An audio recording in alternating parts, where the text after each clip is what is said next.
Thank you. And so I am missing, from our member vote, Bert, I am missing Amy Wagner, Brandon Gay, Jennifer Kaczynski, Jennifer Kurth, Jennifer King, Marvin Miller, Matthew Ramsey, and Dr. Troy Pitch. Thanks, Kelly. If we look at our seated members, we currently have 17 members that are seated because we have 4 open positions. So if we divide that by 2, we end up with needing 8 to have a quorum, and I believe we have 9 with Rebecca being added. So we're just at a quorum, so we can have our meeting. We were concerned about that this morning because I told Kelly we had 21 members, and she said, I don't think we're going to have a quorum. And so when we look at how many actual members we have seated currently, I think we can go ahead and have our meeting with the 9 because we have at least 9 voting members. So welcome everyone, and thank you for sharing with us your favorite vacation spot. One of the things that we'll do now is we'll look at our agenda. Kelly did send out a revised agenda because we originally had on here that Jennifer King would give a current chair-elect report, and since she's not available to be with us, we removed that. And so we would have the approval of the agenda, and if someone would like to make a motion to approve the agenda, or if there's anyone that wants to suggest that we make modifications or changes, now would be the time to do that. This is Heath. I move that we approve the agenda. Do we have a second? I'd second. Tobias seconds. So this is kind of interesting because we don't have a poll set up for this. So I'm going to ask this: if any of the voting members oppose, oh, we do have a poll. Yes, so yes, we do have polls. Kelly, you're wonderful. So if you approve, then please go ahead and check approve. And when we get to 9, we'll know that we've reached our membership number. And if you have a phone and you can't get there, then you can verbally just speak out and say approve or not approve. Hey guys, this is Paul Buck. I'm not gonna be able to check it, so I'll verbally do it and I approve. Thank you, Paul. I believe because I'm set as a co-host, I'm seeing the results and not getting to vote. So I'll just do it verbally as well. And I also approve. That makes 9. So our agenda is approved. Thank you all. Now we'll move on to the minutes. So do we have a motion? If you haven't had a chance to read the April 22nd minutes, hopefully you have. And probably those of you present would know what was discussed, and the rest of you will have to trust them. So if someone would like to make a motion to approve the minutes, do you have a poll for that as well, Kelly? This is Tobias. I move to approve. All right. I Tobias. second. And who seconded? I second. Trish Backman. Thank you, Trish, because we can't see everybody. So thanks Right. a lot. So we have a motion and a second. So all those that approve the minutes, and there's your poll, please do the same. I approve. Paul Buck, verbally approve. All right, there's our 9. Thank you, Paul and Heath. We appreciate that. So our minutes have been approved. We're supposed to wait until 9:20, which is a long time for a public comment, but since it's posted at 9:20, then we will move forward to Heath to give us reflections from the past chair. And as we get to 9:20, then I will take us back to public comment, because someone may join us just to provide a comment, and we do not want to skip over that, because that's important that we listen to the public if they have anything that they want to share. So we're going to move on to you, Heath, if you want to give your past chair remarks. Absolutely. You know, the last year of SEAC was definitely a different year. We have not been in an in-person SEAC meeting at all over the last year.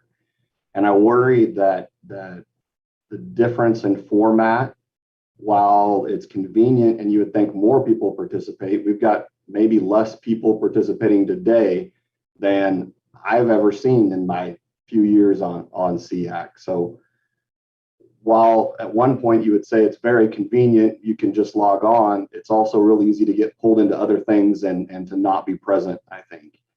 And I believe that, over the last year, we took on some tasks. We've got some unfinished business. We got movement in some areas. But I really, even though this is the past year reflection remark, I will say, I think this is a very important and vital year.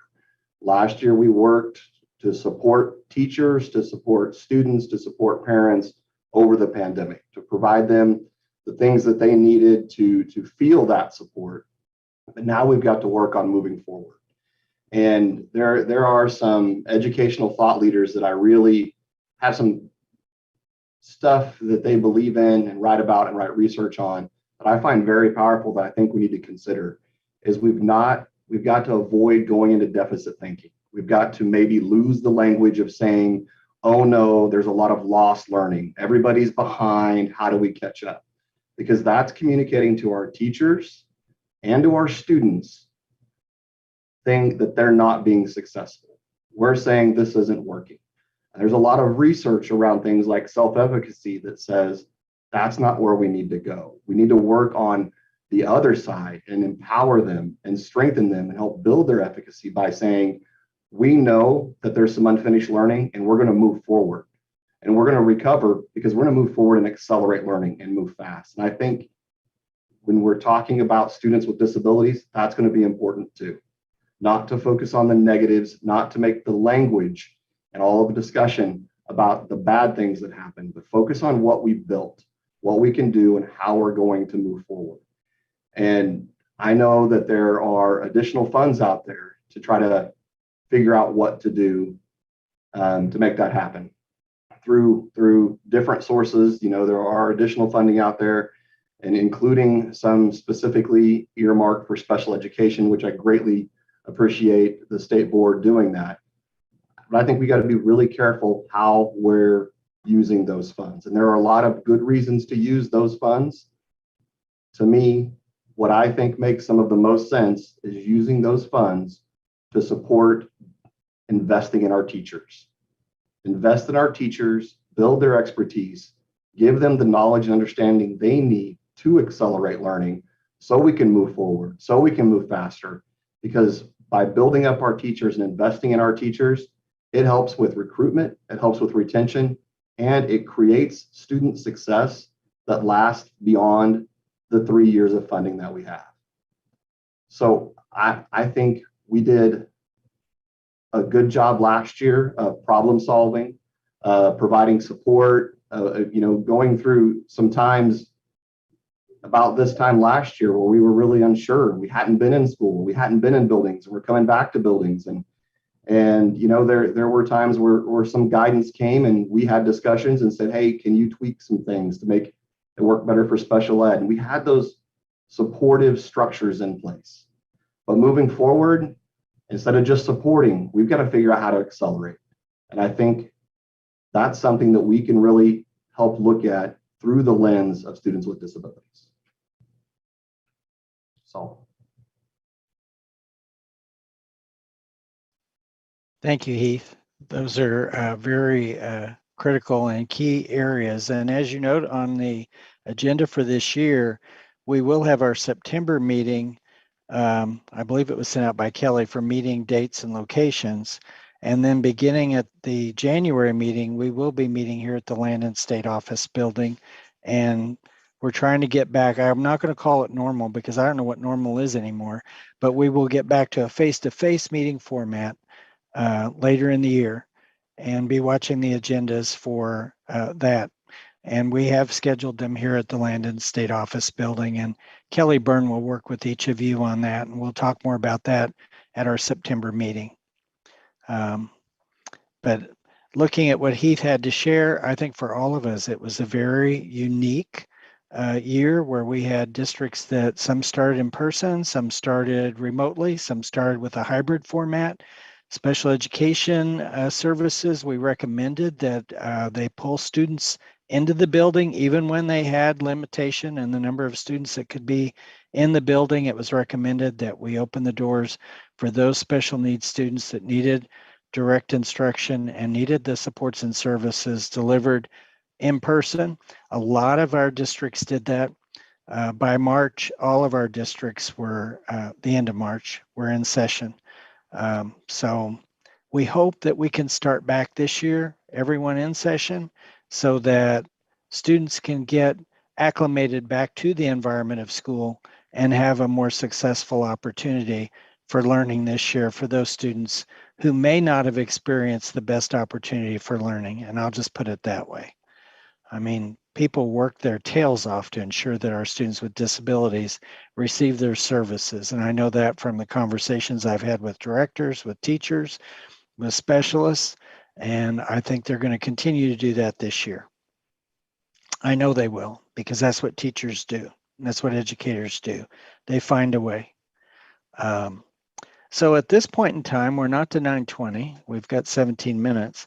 I would like to look at nominations for our chair-elect. Now, it can be anyone who is present or anyone who is not present. So I don't want to leave those individuals out just because they're absent.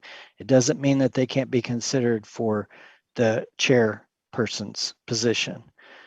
So, do we have any nominations for chair-elect?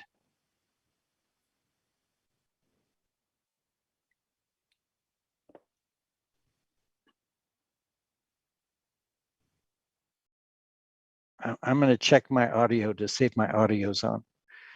If you want to, you can type the person's name in the chat that you'd like to nominate. And we can do it that way if you don't want to come out and verbally. Right? I know you're all fearful that someone's going to nominate you because you're here. But we have a host of people, and I don't know if they have the list of membership, do they not, Kelly? Didn't we send that out to all of the members? Yes, it was sent out and it was sent again. I sent it out in the original email.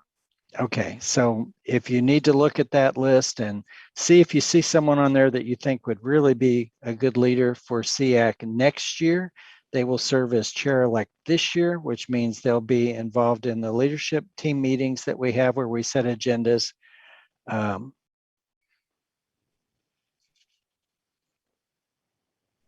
Bert, I would like to make a Yes. nomination. Go ahead, Heath.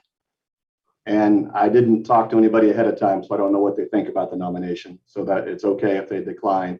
But I'd like to nominate Trish Backman. She has been in some of my subcommittees. She's been active on SEAC. She's been very involved, and I've appreciated her involvement and thoughts. So Trish is still with us, I believe. And I'll just ask her if she'll accept that nomination. I accept. All right. Do we have any additional nominations? Or do we have a motion to close nominations?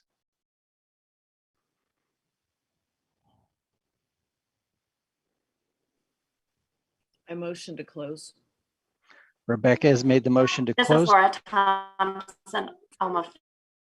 And Laura, was that a second? Yep, and I'll second. All right, Laura seconded. Yes. So all in favor of closing nominations, please vote. Do we have a poll on this, Kelly, or are we just doing this? There is a But- poll. All right, thank you.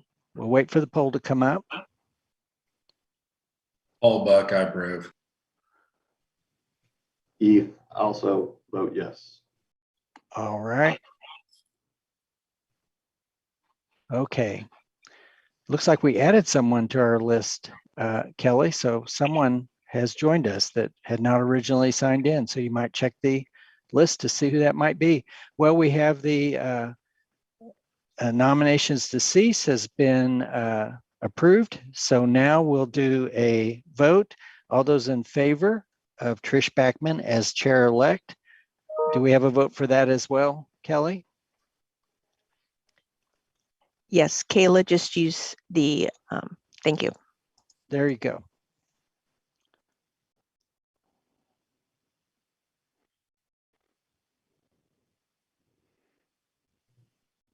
I'll verbally vote yes on this one too. All right. And Perfect. Paul? Yes. All right. Thank you, Paul. So that motion, and thank you, Trish. And I saw earlier that you're going to need to leave us at some point because you've got a training today. Is that correct? Yeah, we have training. We get 1 week to do, and I'm gonna be checking kind of in and out today. And I really appreciate you guys giving me this vote of confidence. I love this committee, and I am really excited to serve our students in the state. Thank you, Trish. Now, would you like to go ahead and chair the rest of the meeting, or would you like for me to chair it?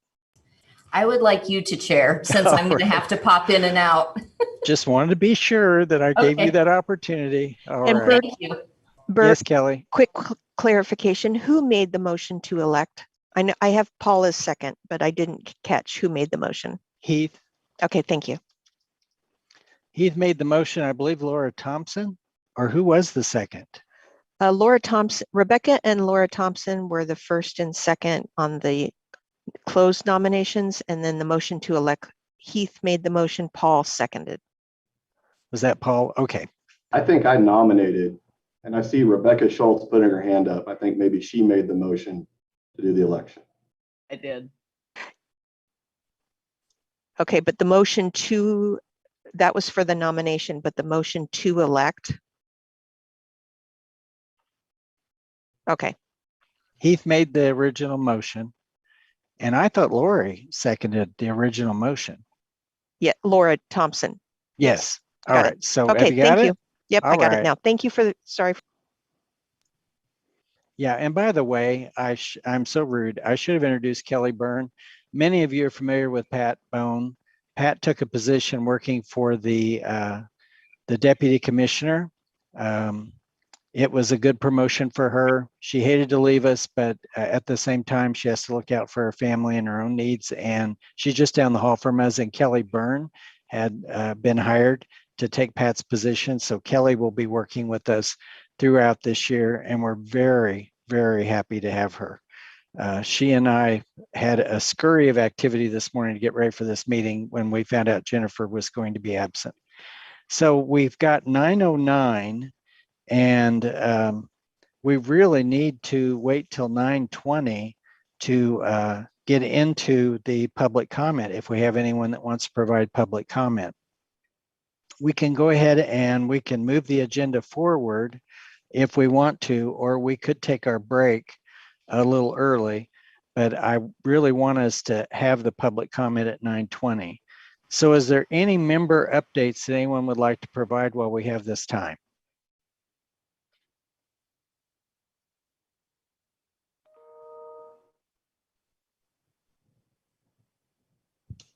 I'll Bert, throw I out, could give Oh, I hear two.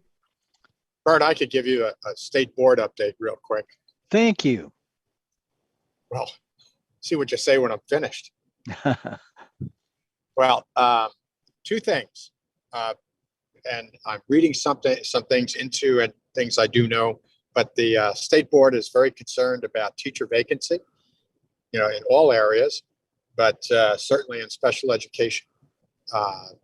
And we're looking at doing. I'm not really sure, but something's going to come out of this. Instead of just talking about it, doing something. We'll be talking, to the commissioner and to each other. We have to move the needle from September to July, especially in light of the COVID impact and where we are. So, that's one thing. The second is that we did make a recommendation to the legislature for over the next 5 years to get to full funding as under the law. And I think that's something we need to push. It'll be on our legislative agenda at the top of the list, hopefully. And that's something that we really need to do because we need to provide those services. Districts are providing those services, but they're taking it out of general fund money. And that's just robbing Peter to pay Paul. So we're going to be hopefully putting pressure on the legislature, to fulfill their requirements of full funding. And I stand for any questions from any of the members regarding the board activity.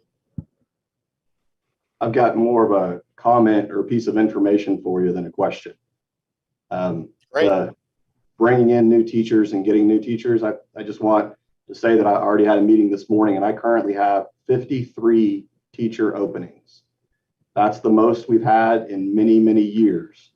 And the odds of filling 53 openings in mid-July is that's just not even going to happen. Yes. So And the other part of that is the fact that you're bringing new teachers in, and we had a lively conversation on mentoring new teachers in terms of our funding recommendations.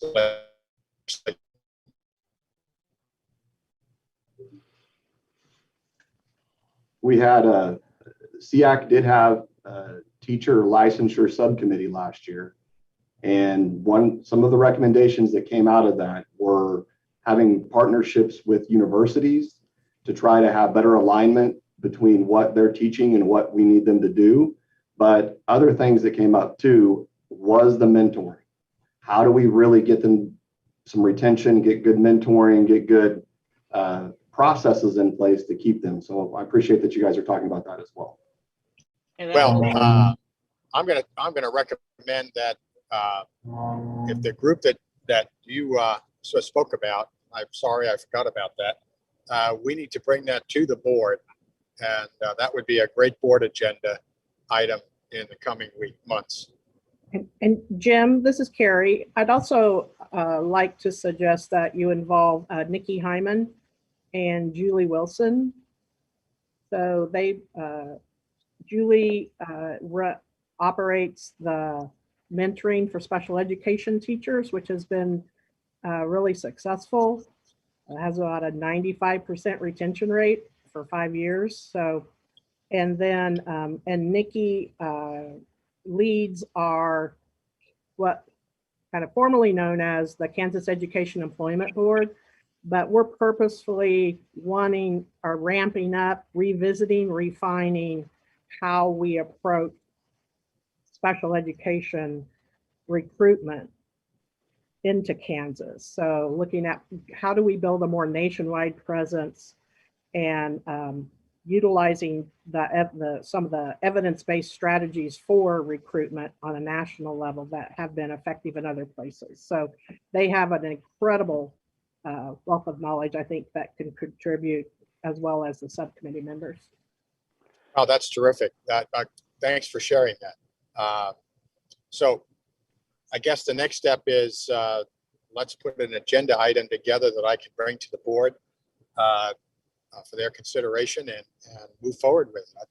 I just feel like there's a lot of things going on. Let's see what we can coordinate, bring to the board, and bring to a higher level of awareness and focus and support. Thanks, Jim. And Rebecca, you were going to say something. I was just going to say, in our district, we have 20 SPED positions open right now in Shawnee Mission. That's huge. That's the biggest it's been in a long time. Yeah, we haven't done a survey of the state yet on open positions. I know there's a teacher vacancy report that Teacher Licensure does. And I know normally at our July leadership conference, Mr. Dennis would always ask us how many open positions that we had. So I think we might want to survey the state, and we'll just make a note of do a survey of special ed administrators to find out how many open positions that we do have. And then I'll work with Carrie and Heath on coming up with a board agenda item, Jim, that we can take to you. And then we can include Nikki Hyman and Julie Wilson as part of that presentation so they can share what currently is available and what the future holds for both the mentoring and for the recruitment retention. Yes. Okay. Let's get that done. That'd be great. All right, we'll work on that for you. Thank you. And thanks. And by the way, we do receive a vacancy information report, but typically it's in October. That's what I was thinking. You don't. That's reflecting back. Yeah. Yeah, I agree. But we need to. Yeah. I think we can take care of that here in our department, and we'll see what data we can get, and we'll forward it on to the board. That'd be great. And Great. I will have a conversation with Mr. Porter and Randy Watson telling them what to expect. Thank you. You bet. Thank you. Okay, we have about 3 minutes. Do we have anyone else that would like to give us a report before we get to public comment?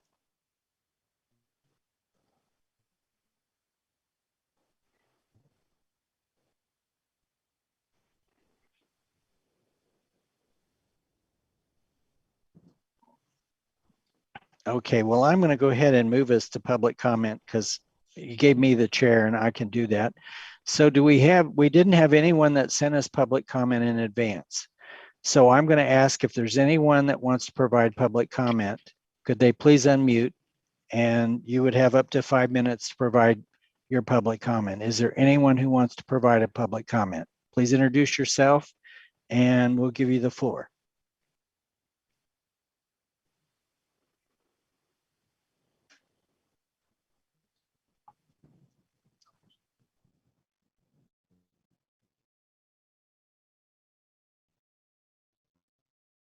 Okay, well, we don't have anybody to provide public comment. We're moving right ahead in the agenda. Wayne, I'm thinking if you're there, and I think you are, we could move on to the SEAC orientation and the Roberts Rules of Order. And then we could take our break as soon as you're finished, and then we'll come back to transition update.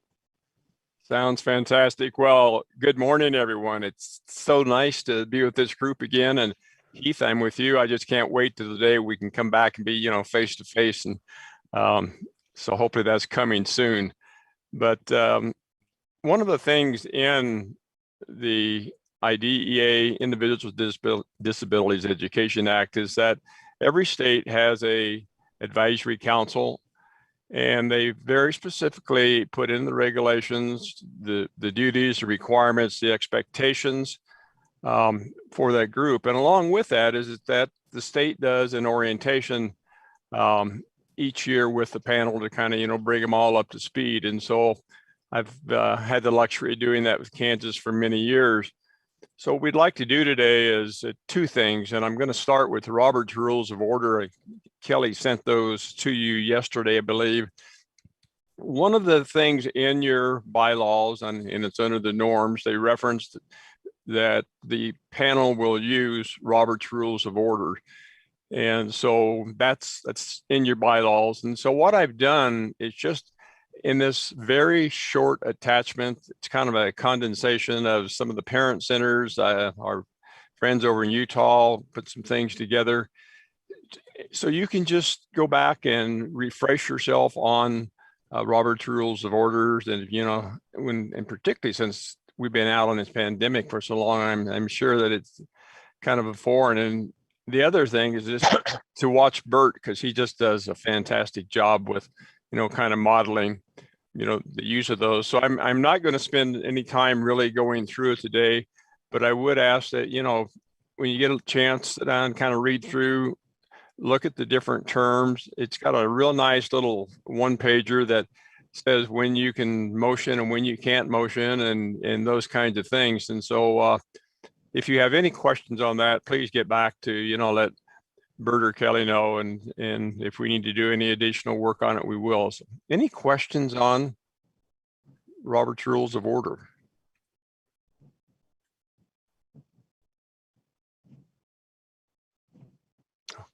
Okay. And Kelly, I think you're going to bring the PowerPoint up. Is that correct? There it is. She's amazing. Bert, you're such a lucky guy. No. I have to give credit to Kayla Love. She's assisting with our PowerPoint presentation and Zoom meeting today. So all this credit goes to Kayla. All right. Well, again, thank you. As we go through this, it can be very informal. If you have a question, put it in the chat and they can alert me, or turn your mic on or raise your hand, and I'd be happy to stop and answer any questions that you have. So next slide. So just a little bit about the demographics of the council. All of you are representatives of the state population in the state of Kansas, and each of you have a specific area that you are basically responsible for, providing input for that particular group. And I'll go through the different groups here in just a minute. But it's really composed of individuals that are concerned with the education of children and youth with disabilities. And I can tell you, Bert relies so heavily on, the SEAC group for advice and counsel. And so you're invaluable. So I just want you to know before we even get into the training, first of all, consider yourself very important, valuable people. Kansas does include giftedness, which in some states they do and some they don't. It's not just specifically with children with disabilities, but SEAC has chose to do that, and they're certainly allowed to do that. So just know that. Next slide. So I talked about, the different areas of SEAC membership, and each of you, I think when you were contacted to be on the panel, were asked if you would like to, represent the corrections group or the parent group, or, sometimes we have students on the panel and those things. So if you have any questions about what area that you're representing, get back to Kelly and she'd be happy, to work with you on that. But it really does a nice job of trying to represent the different sections of Kansas, the different groups, and so that everyone has an equal voice and in the process. Next.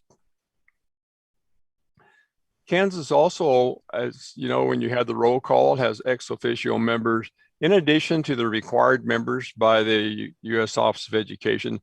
Kansas felt very important that they again have that representation from specific groups, and the Parent Training and Information Center, Disability Rights Center, the Education Committee, Kansas Association of School Administrators, KC, and those different groups are really important to be here at the table so that everybody has a chance to talk together. So I think Kansas has done a great job of bringing in those additional groups. Next. So the special rule, and this is in the IDEA regulations, is that the majority of the panel must be individuals with disabilities and or parents or guardians of children with disabilities. And you can see the reference from the Federal Register, CFR 300-168B. So as the nominations go out and Bert and Kelly put this group together, they have to ensure that not only they have the different groups represented, but that they have at least 51% of the members meeting the definition on the screen. Next. So again, just talking about, the representation of your stakeholder group. One of the important things I think to think about is we all have our individual biases, concerns, preferences, ideas, and beliefs, and that's good, and we need those. But when we're representing a particular group, we try to really find out what it is that group wants, try to vote the way that they would vote. And so sometimes you may find yourself with kind of weighing those two situations, but always know that anytime you can get more information about the group you're representing, or if they have particular topics to bring up, that you can certainly do that. So represent your group. Next. And what a nice chair. Also, and this is really interesting because, when we didn't have the virtual meetings and we had the in-person meetings, it requires in the law that you have a section for guests. We certainly want guests to come and listen and be part of the meeting, but they're not part of the SEAC group. So they're seated in a separate area and can be called on as appropriate. And the same with our virtual. I hope we maybe have some guests on today, and they'll have opportunities to chime in if needed be. Next.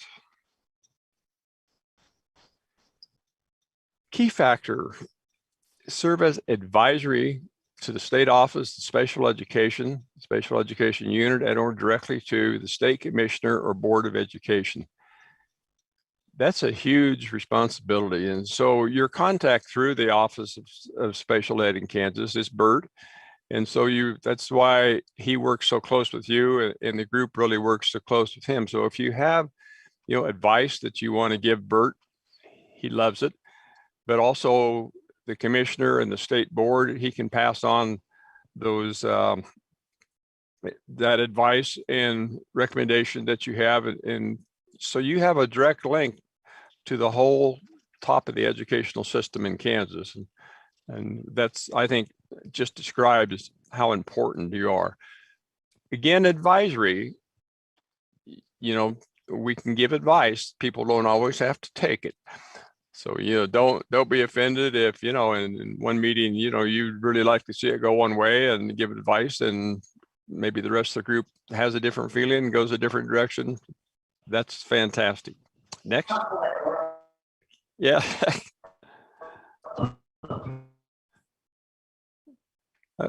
Okay.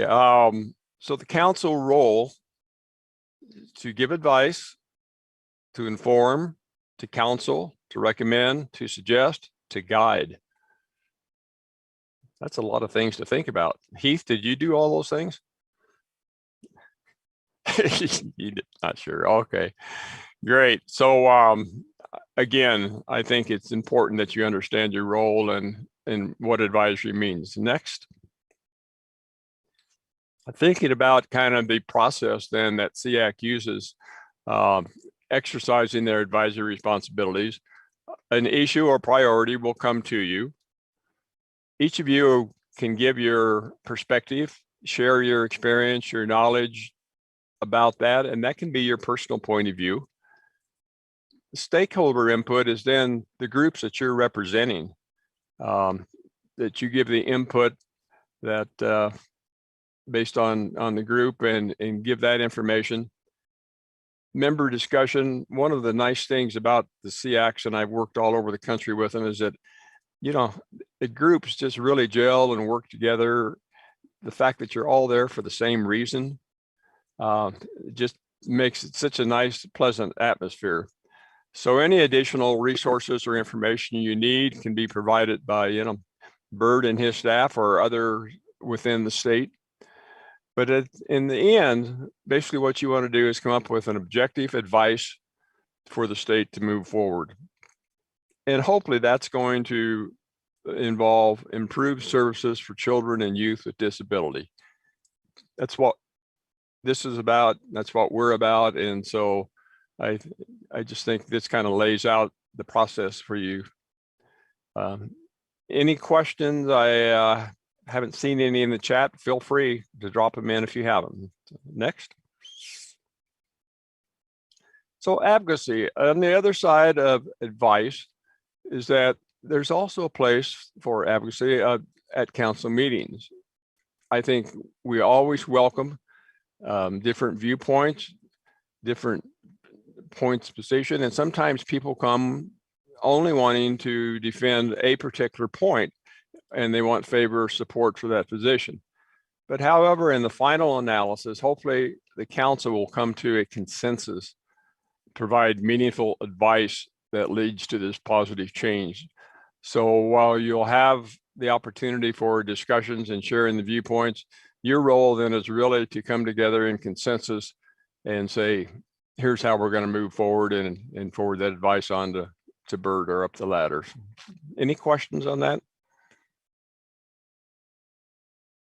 Great. Next. There are special groups within the state, and as you know, as you saw on our ex officio list, protection and advocacy, disability organizations, professional organizations, our parents, information centers, KC, all those different groups are certainly welcome to come to these meetings and share their points of view and be part of the process. So, we welcome that. Next. So looking at advisory council procedures, and again, these are spelled out in the IDEA regulations, is that SEAC needs to adhere to the state open meetings law. to have the advisory council meetings agenda that must be announced in enough advance time to afford people, interested parties, a reason to attend. Meetings must be open to the public. And you also have to have a public comment period built within your agenda. And again, Kansas does that very well. This is the next thing on this slide is really interesting. I don't know if all of you remember, but over the last 4 or 5 years, it's been a real controversy across the government, federal programs about using federal funds to purchase food, meals, meetings, to pay for those kinds of things. But in the law, they made it very clear, this is an important group. You guys are coming and giving your time. You usually do meet over lunch, and that if possible, the state should provide meals or refreshment at the meetings. And so, Bert, I know when they come back in that first meeting, you'll just have that all set up. So it's fantastic. Okay, next. So just some recommendations, and these aren't cast in stone, but it's just some things I've seen from across the country. But the close working relationship with the state director is just so important. I mean, it's so important that the chair couldn't be here today and Bert's filling in. That's fantastic. But as I said, we need to have a membership orientation, which we're doing today, just a chance to kind of let you know the expectations and requirements of the position, to understand how the council functions, to understand the difference between advisory and advocacy, and then a chance to discuss current trends, issues in the field of special education. And finally, I didn't put it on here, but to make things better for children and their family with disabilities. Next. Just a few other recommendations. You set your priorities based on some of the things going on in the state and some of the advice that Bert and his staff give you. As you know, every state has to have a state performance plan that came in with the reauthorization of IDEA back in 2004. And then they have to have an annual performance report that they report on that plan every year. So Bert and his staff will, keep you informed about how the progress on the state performance plan, the annual performance report, and many times seek advice on, directions that, we ought to go within those plans. So you'll be very familiar with those before the year's out. State level determination or technical assistance determined by OSEP, and OSEP is the Office of Special Education Programs. Every year, they give a level of determination to each state and territory, indicating kind of how you have performed for the year. The determinations are meets requirements. You've done everything you're supposed to do and you're doing a good job. Needs assistance or needs intervention, or, kind of a level that Kansas folks never had the opportunity to look at and hope they never do. But Bert, I can't remember, is this the 12th or 13th year in a row that you've been in meets requirements? We think it's the 14th. 14th, wow. That's unheard of. And again, as I said, because I work with, the states all across the country, you're kind of up there in a world on all your own. And it's due to the professionalism and the staff that you have within the state. And I'm sure because of the great advice that SEAC has provided over the years. Also, that there is a connection, as you know, in special education, we have a birth through 2 called the Part C program. And we have Part B, which is 3 through 21, which you represent here on SEAC. So correspondingly, the Part C folks have a council made up of representatives from across the state and providing a very similar role that SEAC does. And I know in the past when you were able to have face-to-face meetings several times, maybe once a year, the Part C and Part B councils came together and kind of shared some of the common concerns and answered some questions and solutions. So hopefully that'll be an opportunity down the road as well. But it's really to support the State Department's improvement efforts, improving the results and outcomes for the kids.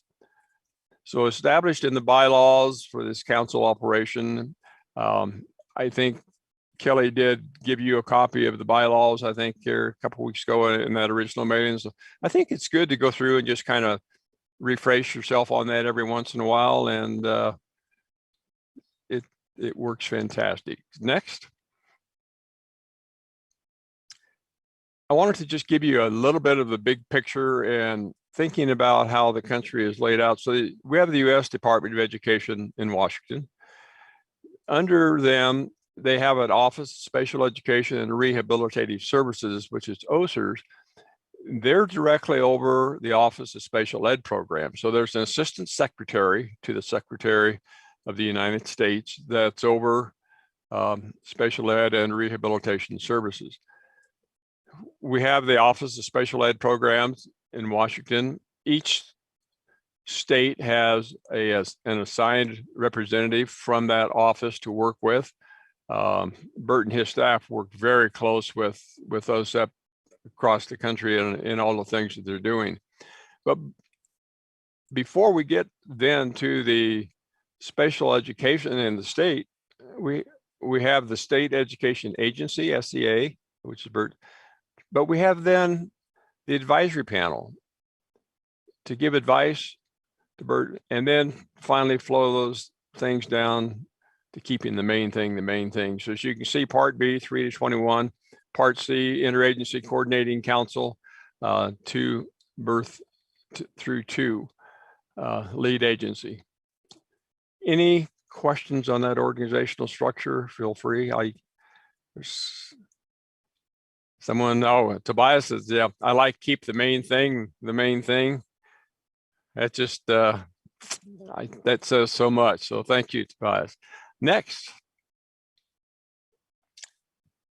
So here's the responsibility spelled out in the law that Bert and his staff have oversight for and have responsibility to ensure that these things are happening. And the general supervision and oversight. So here's the state performance plan that I talked about. Fiscal management, which is huge. And this year with the new ESSER and ARP funds, it's even, more daunting. So then there's the integrated on-site, off-site monitoring. The state has to monitor all the LEAs to ensure that they're carrying out the federal responsibilities and spending their money correctly, as well as OSEP has monitoring activities over the state. And so I think in another year or so, maybe it's 2 years now, they had to delay it because of the pandemic. Kansas will get a monitoring visit from the Office of Special Ed Programs, and they'll come on site. So having effective policies and procedures, timely and accurate data, improvement, correction, incentives, and sanctions. And your kiosk program is really, your monitoring has just done a great job in not only recognizing when there is something that needs to be fixed or some compliance issues, but recognizing the people in the state are doing a great job and using incentives rather than sanctions whenever they can. And I think that's so important. Effective dispute resolution, as you know, that can be a huge issue across the state. If parents don't feel their children are getting the right services or the IEPs aren't being carried out correctly, the resolution is, it gets the attorneys involved, and it's not a lot of fun. Kansas has one of the lowest rates in the country as far as complaints. I think as an example, I don't know, there's very few each year. I was working with Washington, D.C. back a few years ago, and they had 3,600 due process complaints going. 3,600. and you guys have a few. So again, I think it's just so important, and it's really that your advice helping, Bert and his staff to keep things on target. And then also to provide technical assistance. And, you've got Taz in your technical assistance network that just provides great service to the LEAs and to the teachers. And I think, again, providing training keeps you out of those compliance areas. So any questions on that? Bert, that's a big responsibility. Next. Just real briefly, and I know that I think Laura's maybe going to work with you a little later, but the state performance plan that I said every state is required to have has 17 different indicators. And I'm not going to read all of these to you, but just take a look at that list. And these are the areas that Bert and his staff have to closely monitor and report on every year to the federal government. It's again a huge activity. The 17th indicator is the State Systemic Improvement Plan, SSIP. That in itself is a major plan of how the state looks at its infrastructure, how they look at the strategies for improvement for children, the outcomes, how it works with stakeholders, how it works with parents and disabilities. So that's huge and requires a separate reporting every year as well. And Carrie has the fun of leading that, and she and Laura. So good job, guys. Any questions on those? Okay. Again, I'm kind of watching, the chat. If you want to use the chat, or if you want to just unmute your mic, feel free to jump in. Next. So there's also a national panel of SEACs, and they have a website which you can click on. They provide information about what's going on across the country when there's special meetings and those kinds of things. So you can certainly check that from time to time, but also within your state. I think Bert does a great job of keeping you informed about, announcements and resources. Sometimes OSEP holds national quarterly webinars for the SEAC groups. And I know that several of your past chairs have attended the OSEP Leadership Conference. In fact, it's next week in Washington, D.C. It's virtual this year, but I know I think that Heath has attended that before, and sitting alongside with the educators and learning the latest that's going on. So that's pretty much a brief overview. I hope I didn't make it too brief, but hopefully you have a little better understanding of the breadth and scope of the panel, of your responsibilities and expectations. Any closing thoughts, comments, or questions?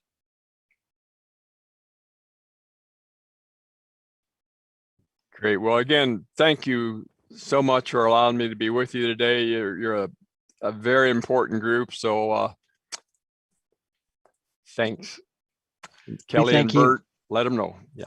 We thank you, Wayne, because you do such a good job of giving our members that overview every year.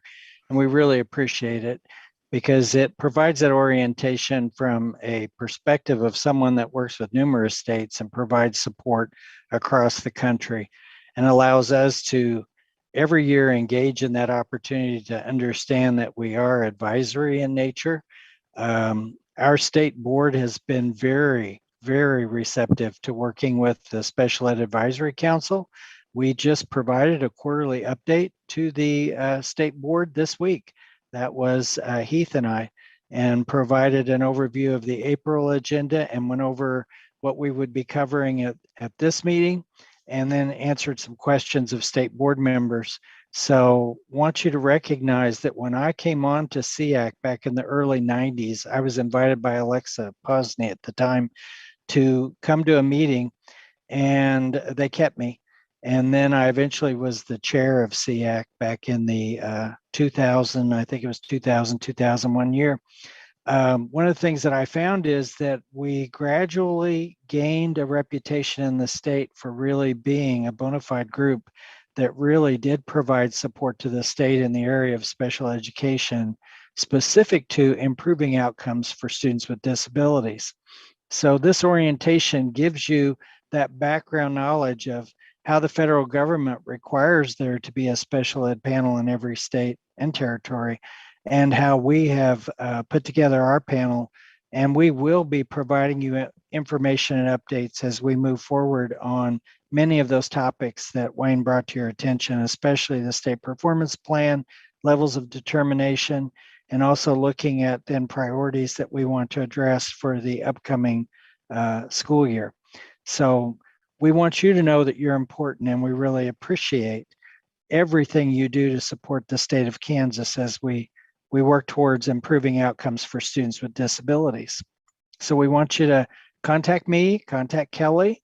We also have a web address that you can go to that's on the screen. And I know, Paul, that's very difficult for you being a visually impaired person. So we'll make sure that if you did not get this information sent to you via the prior agenda and attachments, that we get this resent to you so you can have time to go through it at your leisure using the devices that will allow you to scan this and cover it. So thank you, Wayne, again. It looks like we're at 9:50 just about. So we're right almost on schedule. Thank you, Wayne. You put us back on schedule. So what we're going to do now is we have a membership committee. We formed this committee last year. And the membership committee is to review all applicants that want to join SEAC for any of our open positions. We currently have 4 positions open. We do have candidates that have completed applications for all of these positions, multiple applicants.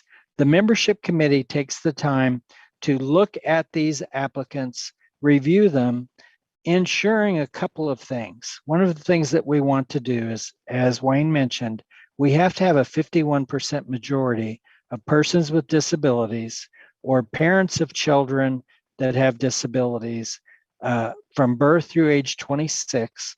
So it is quite an age range.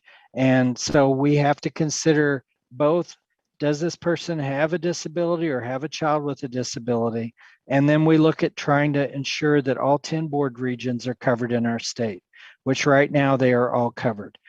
We have 1 member at least from each board region representing the state board, but we will look at then how we can equalize out board regions and also look at that majority requirement. So at this point in time, we have Marvin Miller and Jennifer King, and we selected 4 originally. And we had Heidi Cornell and we had Amy Zimmerman, who initially were on the membership committee, and both of them have left the SEAC membership for other reasons. One moved out of state, the other, I think, changed position. Anyway, I'm looking for 2 nominees that would be willing to serve on this membership committee. It doesn't take a lot of time. We send you the applicants as we receive them, and then we schedule a time to go over each of the positions, look at all of those persons that were nominated, consider if they meet the majority rule, consider which board region needs to be represented more thoroughly on our SEAC, and then we make a recommendation on who we would like to join SEAC. That would then go to the state board at their next meeting for approval, because these are state board approved for the Special Ed Advisory Council. So do we have anyone that would like to nominate someone? And Tobias has his hand up. So Tobias, what would you like to ask? I'd be interested in being a part of that committee. If I need to nominate myself, I'd do so. I am so glad that you're nominating yourself. So we have Tobias. I second that. All right, so we have a nomination and a second. So why don't we do these separately, unless we're going to have a multiple number of applicants, in which case we'd have to break it down by priorities and vote and vote and vote and vote. So unless there's a lot of people that want to serve on this, how about if we vote on Tobias at this point in time? All those in favor of Tobias serving on the membership committee, do you have a poll for this? There it is. So if you would like for Tobias to serve, please cast your vote. This is Heath Piney. I verbally vote yes. Thank you, Heath. Paul Buck, yes. All right, so Tobias, you're on the membership committee. Now, do we have a second nominee?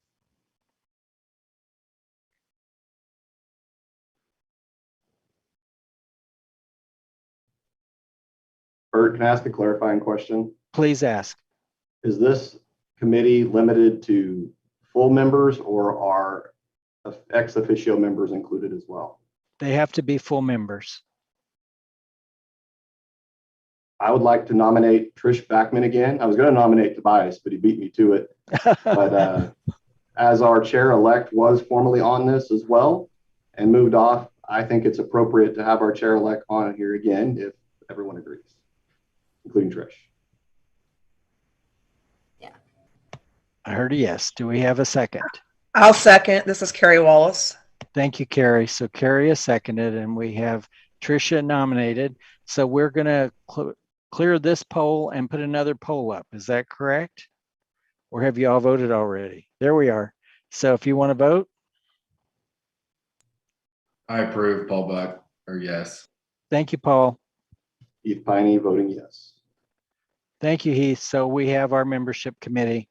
And thank you all very much for volunteering, being voted into serving on this committee. Again, it doesn't take a lot of time, and it really does provide an unbiased and objective approach to selection of members so that no one can say that it was the State Department put these people in there. It truly is SEAC membership committee that looks at our candidate pool and makes those recommendations. So thank you all very much for the votes. And at this point in time, we're at 9:54. We're right at our break time. So let's take our break. And this says that we're coming back at 10:20. And if that's all right with everyone, we'll have then 20, it looks like 21 minute, 26 minute break. So come back at 10:20. And since we've done our orientation, we're going to come back to our transition update from Wendy and Stacy. So we will see you all in about 20 some minutes. Hey, Bert, before you get off, I just have a clarifying question for you. Please do. This is Carrie. When that survey came out, it asked what area you lived in and then what area you teach in or you provide services in. Which of those counts? Because I am in two different regions and I didn't know how that worked. They both do. In the past, we didn't know what people were marking. We didn't know if it was some people where they worked. We didn't know if it was some people where they lived. And we ran into a conflict a year ago where we had someone who was living in one board region and working in another. And when we had said at the board meeting that we didn't have a nominee from that area, then someone objected and said, but this person could have served in two different board regions. So to make sure that we're quantifying and clarifying to our board that they are represented, we are taking where they live and where they work as both options that the person will be listed in. Perfect. Thank you. That just helped clear that up for me. Thank you very much. That was an excellent question, and thank you for asking it. Yep, you're welcome.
Welcome back, everyone.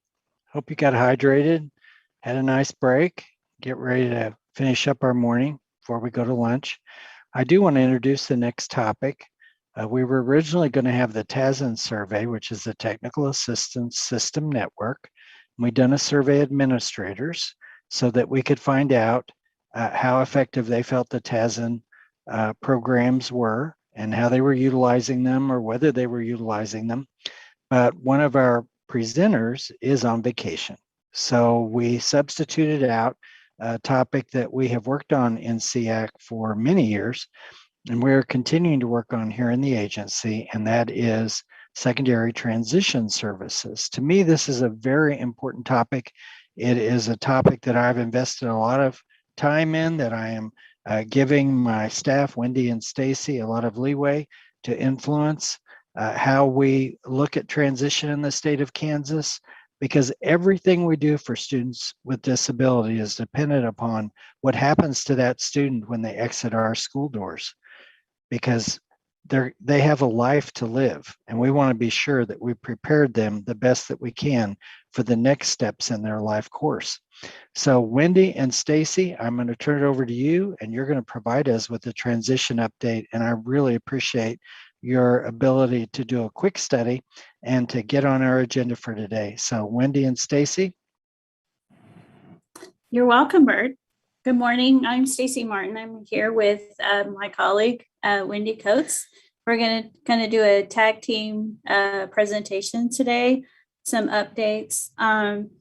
The first update, I don't know how familiar the new members are, but Kansas participated in the National Technical Assistance Center on Transition Collaborative Building Capacity Institute. And from there, we developed a state team, and we continue. That was a year ago. We're on our second year, and we continue to evolve, which I'm really excited about. We're calling ourselves an interagency coordinating council to connect with other resources, transition resources, and finding out what other resources are there in Kansas to support kids in secondary transition. So some of the members, just to kind of give you an idea who the members are, we've expanded this year. The original members are those of us from KSDE. We are honored to have Families Together, Rehab Services representative. And just recently, we were able to add a representative from KC, Kansas Association of Special Education Directors. Sorry, I'm trying not to do a lot of acronyms. And also our TASN coordinating project for TA. So we're really excited to have two new members join our coordinating councils. So we have a couple of goals that we really are wanting to focus on, and that is to how we can structure to support regional training and councils for professional development that is consistent across the state and working together. And that's one of our goals for our coordinating council. Another partner I failed to mention is KU. Sean Swindler and Shada Relly is part of our team also. And Wendy's going to talk more about our collaboration with them and the grant that they are working on. So I'll let Wendy talk about that. Good morning. Like Stacy said, the NTAC Collaborative or Capacity Building Institute, we're the second year in that process, and we've added some partners. Specifically, the reason we asked Sean and Shada from KU to join us is that we've been collaborating with them over the past year as part of a grant that KU received under the UCED, the University Center for Developmental Disabilities. And it's a grant from the Association on Community Living, and the grant is focused on secondary transition, specific to the students with intellectual disability population. But the things that were written into this first year grant were really specific around transition and a community collaborative where they're looking at the schools, the community partners, resource development, training and support for stakeholders in transition in that community. And Salina was the pilot district for this first round grant. So we've been working with them over the past year on that. And again, a lot of the goals they had around that grant were parallel or in tandem with the things that we wanted from our NTAC goals. So we invited Sean and Shada because one of the things they're doing is a needs assessment. And as we started developing our goals around NTAC, one of the things we identified was we need a picture of what's happening in transition for Kansas, what kind of professional development is available, what kind of resources currently exist, what kind of resource gaps do we have, what do folks need to help us move further down our agenda to improve services and outcomes for all our students with disabilities. So along with KU, they are going to develop the needs assessment that we will pilot in Salina and then help implement across the state to get a better picture. And then we'll use that guidance or that information, the data from that survey, to look at what kind of resources need to be developed and develop some kind of infrastructure about how to best deliver those things and again, improve services. And one thing that the council has talked about, the coordinating council and the KU partners have talked about, is if you've been around transition for any length of time, and I won't date myself, but it goes back more than one decade, we used to have local transition councils, and for many reasons, those councils have ceased to exist. There are a few pockets across the state, but we're looking at what those local councils look like, what kind of things they help support, and if we can design a new infrastructure to help resurrect something along those lines to provide regional support to, again, get consistent information out to the field and have folks have access to those conversations and networking kind of opportunities that we've had in the past. So again, that's a kind of a quick rundown. KU is applying. The first grant was a 1-year grant and will end in September, I think, of this year, but they're already writing for a 3-year grant and potentially a 5-year grant down the road. So I think this partnership with KU will continue. And regardless of the grant outcomes, they have really made themselves available as a collaborative partner in all our work around transition to help provide us some support around data analysis and getting some things out and doing things that we don't always have resources to do here internally. So we think this is a win-win for everybody to further our goals and meeting transition requirements. Along with that, as our work came over the past year, we do have a secondary transition webpage. We are doing some updates. It's still in development if you click on the page, but we're getting some things tweaked and framed in a way so it has some logic to it and makes sense instead of it being just a page with a bunch of lines you click on. It'll have some organization and some content, again, to help make consistent messaging and make things more available in a logical manner.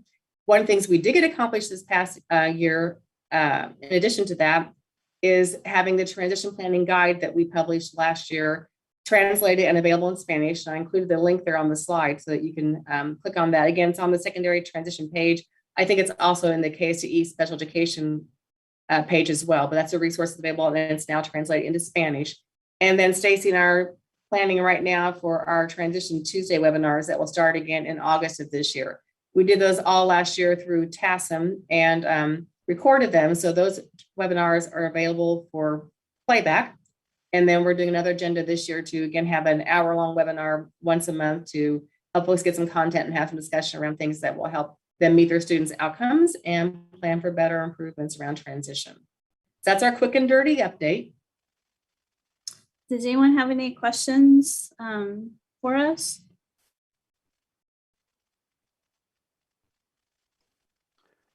Feel free to unmute or put your questions in the chat. I might share with you that that planning guide was developed through a SEAC subcommittee that was organized around transition, and we met several times. We had ex officio members as well as members at the table.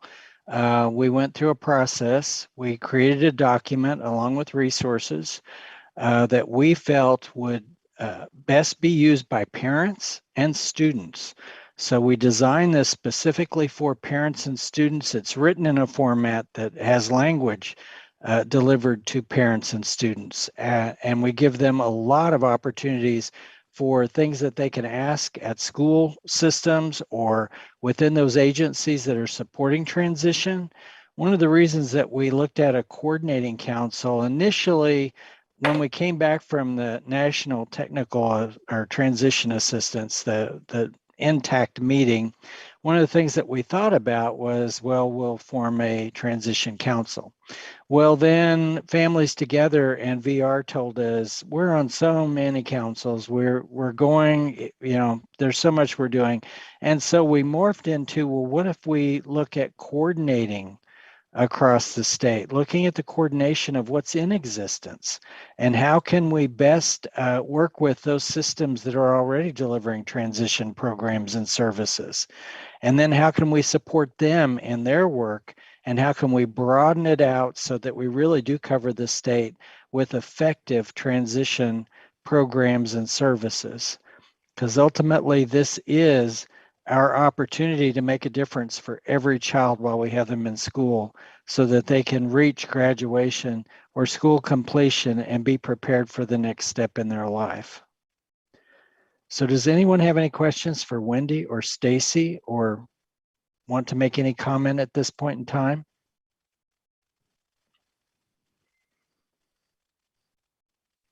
I know we hit you with a lot of information when you come to these meetings, and this is our chance to get your ear and to hear from you. If you think of anything, all you have to do is email it to me, and I will make sure that Wendy and Stacy get that information and we'll follow up. But look for more information that will be presented to you from time to time from Wendy, from Stacy, from Dean Zykes, who also supports this initiative, or from Families Together, who's a team player, and also from Voc Rehab. We were very excited to get Voc Rehab at the table because they're doing the PREETs, which is a training program, a support network program that they can do with students while they're still in school. And we're trying to help them to build capacity in the state for school districts to allow them in to provide supports and services to students who are eligible for those services and request those services. So you're going to hear more about VR PREETs at a later time when we ask VR to come and present to you. So I've talked enough. Is there any question? And we'll move on if we're through. Thank you, Wendy and Stacy. That was a great opportunity. If you have trouble getting to the link on our website, you can email Kelly Byrne or you can email me, and we will make sure that we get you the direct link to the transition support services. As Wendy said, that web page is currently under construction. We want to develop that to be a useful document for the field, for parents, for families, for users. So be patient with us if you're looking at it and saying, well, why is this here and why is that there? We're cleaning it up. We're going to make it more usable here in the near future, but you can find resources there that we would like to support across the state. All right. I don't know if Kent's on or not, but thank you, Stacy, Wendy. We really appreciate you coming on and providing your information to us. Thank you. We were going to, you're welcome. Yeah. Hey, Bert, I told Kent 10:45, so he may not be on yet. All right. Well, let's talk about July leadership if Kent's not on, because that's a topic that's coming up. July 28th and 29th, we here at KSDE offer a leadership opportunity for the entire state. It is leadership from a perspective of students with disabilities, as well as students that are enrolled or engaged in title programs.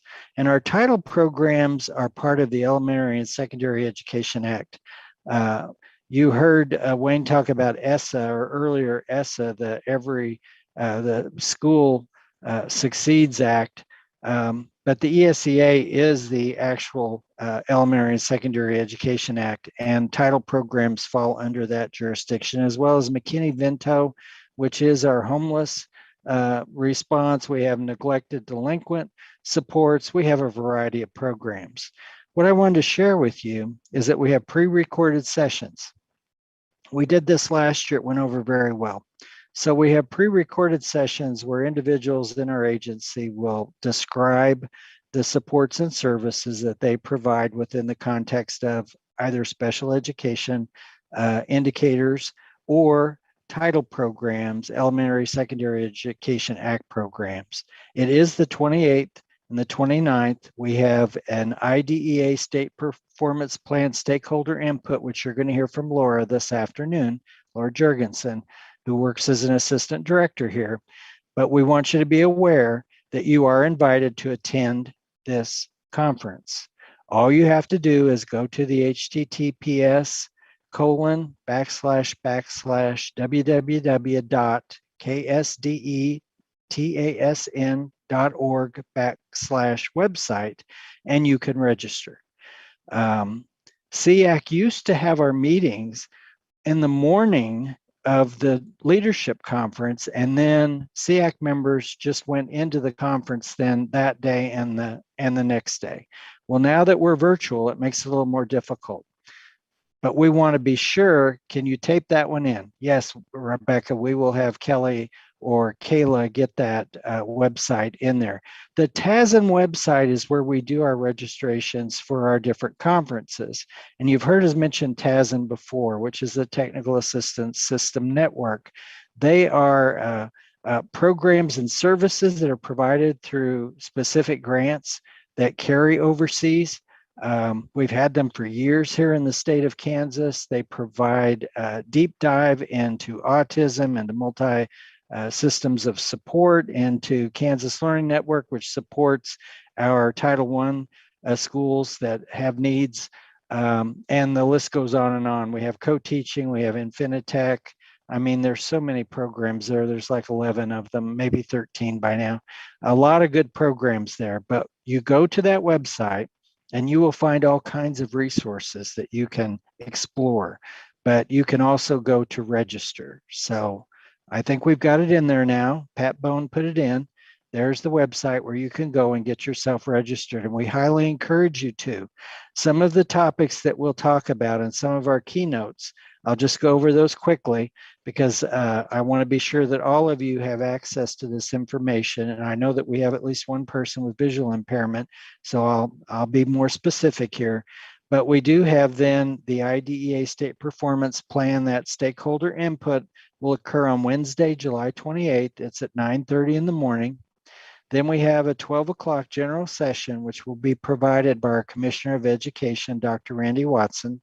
We come back at 1 o'clock to 1:50 for what we're calling concurrent sessions. Those sessions will cover a variety of topics. We have Dean Zykes and Doug Boleen and Tate, who are going to cover the ESSER funds. These are the federal funds that came out of the stimulus related to COVID. So we have ESSER funds, relief aid, maintenance of effort, and the EANS funds, which are private school directed funds that came out in ESSER 2 and in the American Rescue Act plan. Then we have another concurrent session that's Title I school-wide programs, creating a well-rounded Title I program that supports school reform. Then we move into another concurrent session on Indicator 6, which is our early childhood least restrictive environment district decisions. You're going to hear more about Indicator 6 later this afternoon. Then we have another concurrent session, alternative monitoring for youth detained or incarcerated in local adult detention centers. So then we're moving in the afternoon at 2:10 to 3 o'clock to concurrent sessions. And the first one is title programs for non-public schools, because non-public schools do get offered title services, and Tate's going to go through that process of describing how we provide those title program, that Title I program in the non-public school. Then we have a legal update on the law of special education, part 1. That's another concurrent session. And then the third concurrent session is what's new in teacher recruitment. Very timely, I would say, based on our conversation earlier. Then we're going to have a general session. And I think this may be out of order, but it says 12 to 12:50, and I think that's right on that first day, is Brad Neuenswander, who is the Director of Leader Services here at the Kansas State Department of Education. He's my boss. And he's going to give you a general session on Kansans Can. That'll be that afternoon. Then on Thursday morning, we have an outside speaker, Dr. Rosemary Allen, who's very notable in the country around equity and excellence. And she's going to be talking about broken promises, The reality of suspensions and expulsions of children with disabilities. That's from 10 to 11:30. Then we have a brief announcement from me from 11:50 to 12, and then we have concurrent sessions. The first one will be funding early childhood programs, Q&A, questions and answers. The second will be licensure updates provided by Dr. Michelle Miller and her team. The third will be the McKinney-Vento Homeless Act. So you hear about the homeless programs. And by the way, we received a huge amount of money to support homeless children this year. And then we have a concurrent session on improving inclusion through the Special Olympics Unified Champion School Program. I'm very interested in hearing more about that. At 1 o'clock, we'll have concurrent sessions. The first is legal updates on the law special education part 2. The next will be access and high expectations equals success. The right formula for students who are blind and or low vision in Kansas. And then we have a data quality that Doug Boleen will provide as a concurrent session. And our fourth will be State Performance Plan Indicator 13, quality indicators beyond minimal compliance. And that will be provided by one of our previous speakers, Stacy Martin and Deb McVeigh, who works for our technical assistance team. Then we'll have a break. We come back at 2:10. And at 2:10, we'll have what's called office hours. These will be choices for all of you to make on which person you would like to go and spend some time with. And you can go in and out of these office hours. I will provide an office hour. We have Tate Tademan providing one on the local consolidated plan, which is basically our title office hour. Then we have an early childhood office hour that will be provided by Amanda Peterson, who is the director of early childhood. We have a fiscal office hours provided by Dean Zykes and Christy Weiler. We have categorical aid personnel system. That will be Evelyn Alden, who does an outstanding job with that program. It takes a lot of patience and a lot of chocolate. We also have Kansas Grants Management System, which is called KGMS, or Kansas Grants Reporting System, KGRS, and the Kansas Integrated Accountability System, which you'll hear us speak of often as kiosks. There'll be office hours there by the people that provide our leader services, Jeff Eckert and Greg Blickley.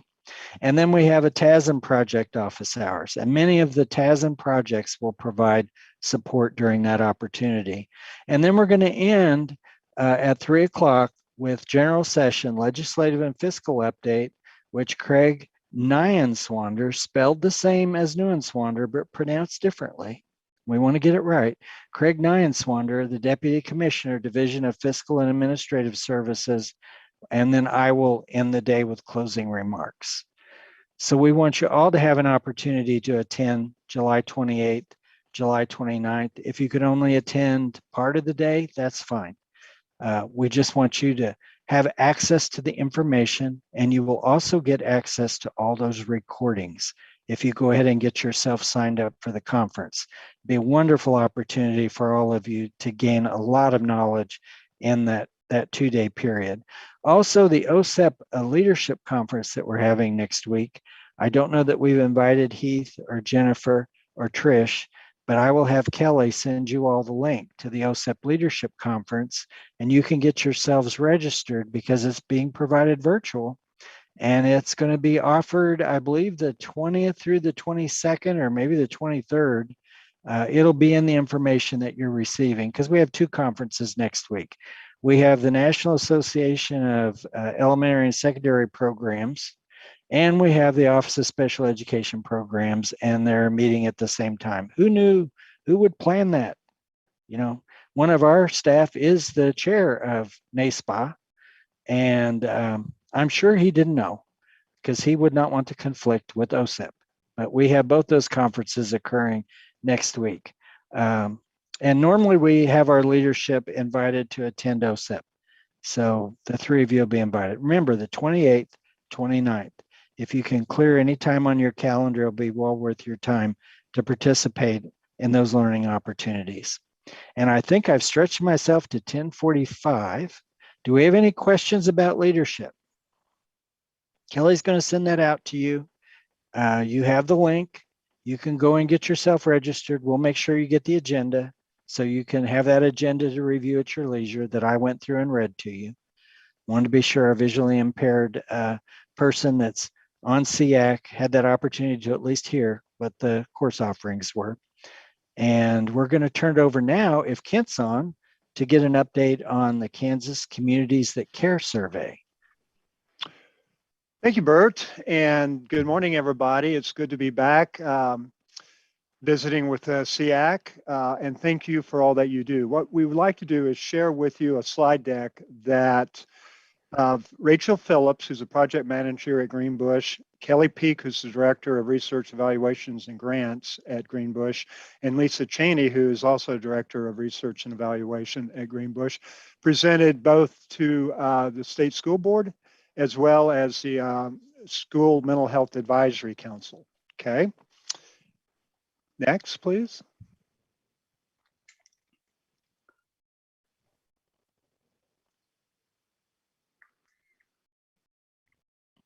I don't know if it's a Kayla or a Kelly, but if someone could advance, There it we goes. go. All righty. Thank you.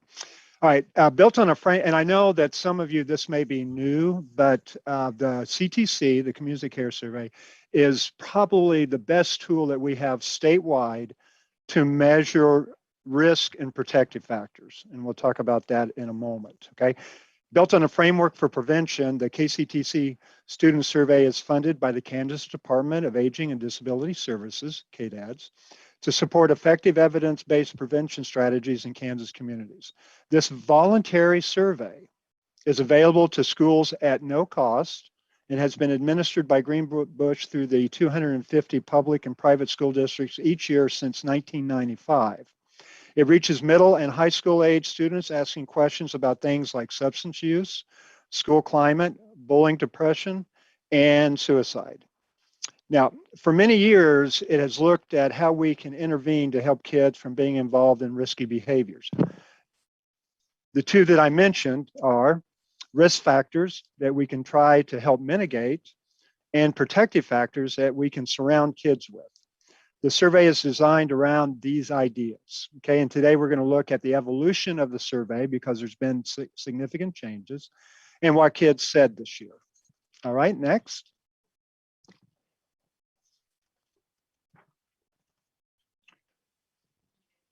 Oh, can we back up one? All right, so the changes came about as a result of a couple of factors. Number one, the Blue Ribbon Task Force on Bullying Prevention had significant recommendations about the survey, and then that was forwarded to the School Mental Health Advisory Council, and they took up the recommendations from the Blue Ribbon Task Force, and they agreed with many of those, including those around the CTC. All right, so now we're going to look at those transformational changes. Next. All right, here are the modifications to the survey. They removed 35 questions. They added 12 new questions. They modified the language for readability and inclusion. Some of the questions dated back to 1980, which was when the original survey was put together by Hawkins and Castellano. All right, the 12 new questions, some of which reflect language changes that are not necessarily items added to the survey, and that goes back to the readability. And for the first time, we're looking at an all online administration, where previously we had schools still using paper surveys through last year. Okay. Jennifer asked, what reading level is the survey? That's a great question that I'll have to check with Kelly on. Okay, but I would imagine since it's 6, 8, 10, and 12, the questions are written at those particular grade level. All right. Okay, so this year we found that the average time it took to complete the survey was 27 minutes. That's a significant improvement. The previous baseline was a 50-minute class period. And that certainly, I think, will help in getting schools to buy into administering the survey. All right, next.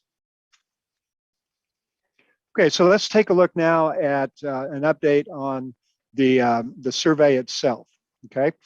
I mentioned some improvements. They don't stop there. They plan more for the coming year. Timely, incremental, transformational changes to the survey are now possible since they no longer are tied to paper, and it's all online. Okay, next. Here's one of the big things that the Blue Ribbon Panel and also the School Mental Health Advisory Council suggested, and that is that they address LGBTQ demographic. All right. Next year's survey has already been published online for the schools and families to view. Through the survey review process, it was clear that we needed to update the survey in several ways. Number one, demographic questions for sexual orientation and gender identity have been added as an optional module. With feedback from superintendents, we know that this is an option some will choose and many will not. We expect this trend will shift over time as this conversation normalizes. The other change is a switch from social skill scale to social emotional learning items. And if you're familiar with Panorama, they embedded many of the questions that Panorama uses in their survey. Okay. Next question, please.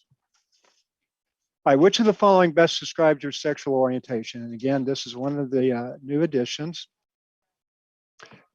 These are the demographic questions that as they will appear on the survey for sexual orientation and gender identity. Three things to keep in mind as we go through these additions. Number one, they are optional for districts.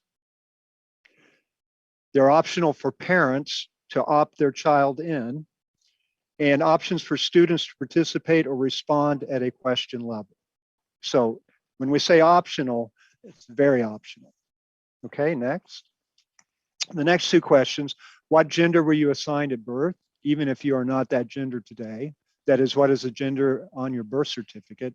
And what is your current gender identity, even if it is different than the gender you were assigned at birth? And again, just a reminder, they're optional for districts, they're optional for parents to opt in or out of, and options for students to participate or respond at the question level. Okay, next. All right, so this is the change that they made with the social skills scale. Now they're calling it emotional regulation scale, okay? As they pursued a replacement for the social skills scale, their research found emotional regulation rose to the top as it became evident that this domain consistently shows greater impact on student outcomes. If you're familiar with either Panorama or the Kansas CAN competencies, emotional regulation is a significant piece of those frameworks, all right? Emotional regulation, social skill regulations, they landed on a set of questions shared by Panorama, and then they were vetted by CASEL, which is the Consortium for the Advancement of Social Emotional Learning. And KSD has two different initiatives that we partner with CASEL on. So they really did take a hard look at updating the social skills scale, and then they vetted it for sure, all right? Now, in reading a lot of literature on social emotional, three domains consistently show greater impact on student outcomes: social relationships, motivation, and self-regulation and emotional regulation. And that's what led them to changing the scales, okay? Next, please.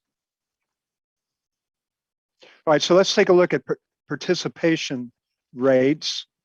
Can we back up one? I think we might have missed a slide. Nope. All right, I have in my PowerPoint a slide that was probably just a title slide, but participation in 2021, there were 251 public and private school districts that participated. We have what, Bert, 286, I think, in the state. So that's great participation, considering the fact that in 2015, the Student Privacy Act was passed by the legislature, and that required parental consent.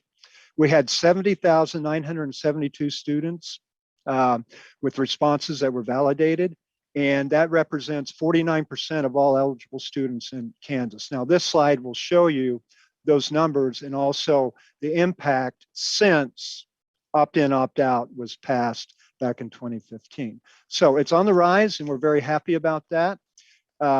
We know having two different data sources was recommended for social emotional learning, was recommended by the Blue Ribbon Panel, as well as the School Mental Health Advisory. And certainly KCTC represents one of those if you choose to participate. Okay, next.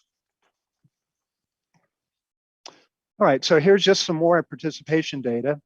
Nearly 71,000 students were surveyed, as we mentioned, 49% of the eligible students in those grades. 90% of schools used both optional modules, and 35% of students completed the survey remotely. And we know that the last year and a half has been a challenge, to say the least. Yes, and Carrie mentions private schools are on board now. Okay, next. Okay, we're going to get into, is there an ESL version of the KCTC in the pipeline?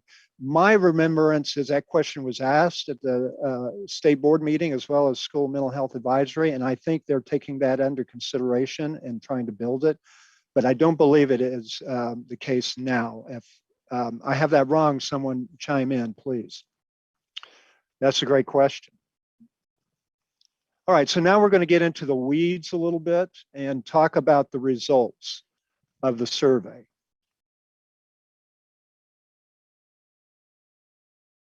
Homeschoolers. I don't know that answer, but I can find out for you, that's for sure. All right, so when we take a look on the prevention and the substance abuse side, the top three remain alcohol, vaping products, and marijuana, and the numbers are response percentages. Okay, next. All right, so what we're looking at now are trend data. Okay, trends for top three substances reported are continuing down in 2021. So that's good. We're happy to see that. We saw nearly a 5% point decrease in 30-day use of alcohol between 2020 and 2021 from 15.85% to 10.89% in 2021. All right, so substance was down. Next. All right, now we're going to compare substance abuse versus depression. All right, while we see reported substance use trending down, students reporting thoughts of depression and suicide is trending up. Looking through a lens of prevalence, about 3 times as many students reported feelings of depression and serious thoughts about killing themselves than reported using alcohol in 2021. 3 times the amount relative to suicidal ideation and depression versus alcohol use. That's concerning. In fact, I think Chairman Jim Porter at the state board meeting at the end of all of this, when we're looking at depression and suicidal ideation, I think summed it up when he said this is disturbing data that we need to continue to address. Okay, next. All right, Kansas kids who report feelings of depression has been steadily increasing since we began asking kids about it in 2016. The average percentage point increase from year to year had been 2.5%, but this past year there was an increase by 5%. And if you go back to 2016, when we started collecting that data in 2016, 25% of students reported yes. This past year, 2021, the percentage was 37.98, which is almost 38%. So you can see the significance since 2016. We think so, Rebecca. You know, it's too early for us to really be able to delineate the impact that COVID had and you know, that period where they had to stay at home, et cetera. But I'm sure that that will come out over the next few years. But most assuredly, that had to have been a factor. Okay, next. All right, and this is just another way to frame the results. But there are some notes that I want to share with you. Most kids who reported they had tried to kill themselves also reported feelings of depression. Okay, suicide, depression. Logically, we think that goes together. Thoughts of suicide and making a plan about it, how they would kill themselves. However, there are 2 important notes here. While it appears most kids make plans before they try to kill themselves, It is important to note that 225 kids reported making an attempt without a plan. So they don't necessarily have to have a plan if they all of a sudden decide that's the route they want to go. All right. 298 kids who reported they had tried to kill themselves did not report feelings of depression. That's 4.58% of all kids who have attempted suicide. All right, while depression and suicidal ideation are often a precursor to suicide, there is not always a one-to-one relationship. While this information is quite grave, it is critical to recognize the importance of normalizing this conversation and talking with students about healthy ways to manage these thoughts.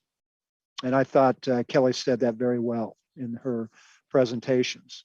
Okay, next.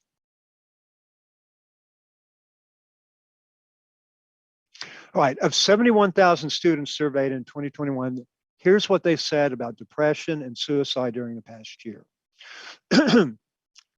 22,000 experienced depression. 10,000 seriously thought about killing themselves. 6,700 made a plan about how to kill themselves. And 2,600 tried to kill themselves. And I know you all work with children, you work for children.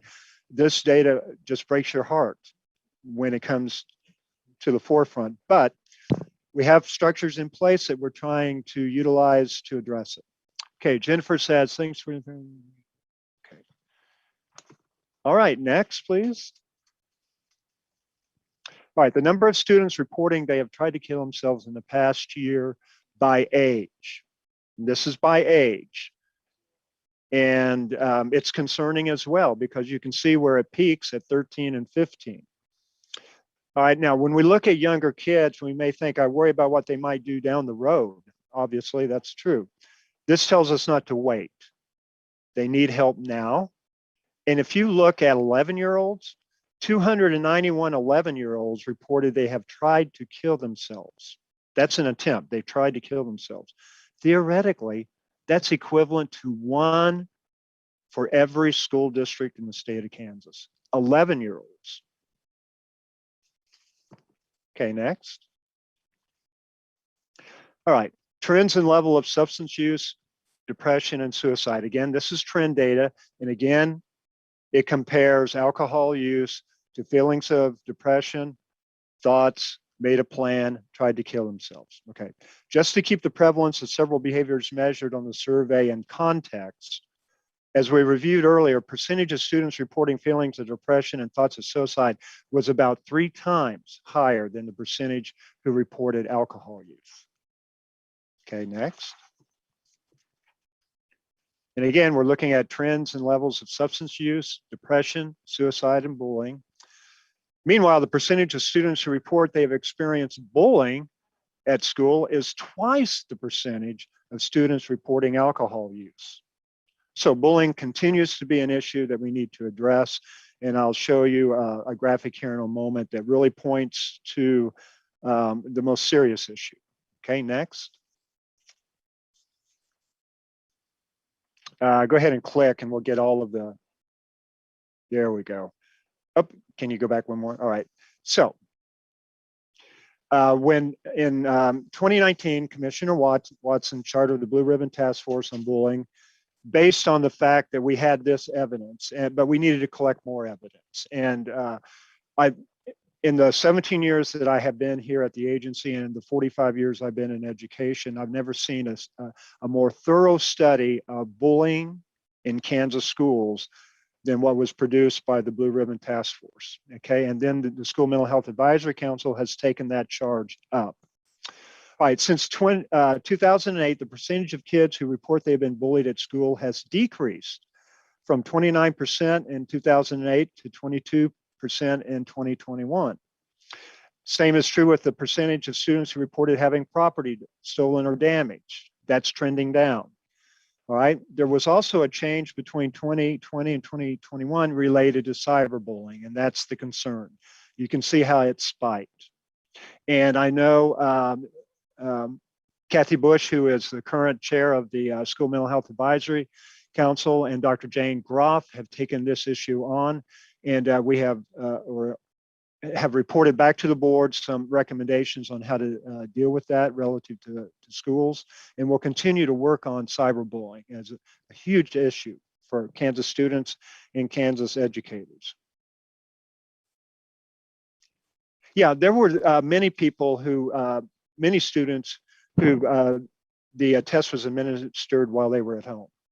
Now, that's beyond, that doesn't include homeschoolers. I don't know about those numbers, but if they were enrolled in a school district and they were still working at home, then they had the opportunity to take the survey.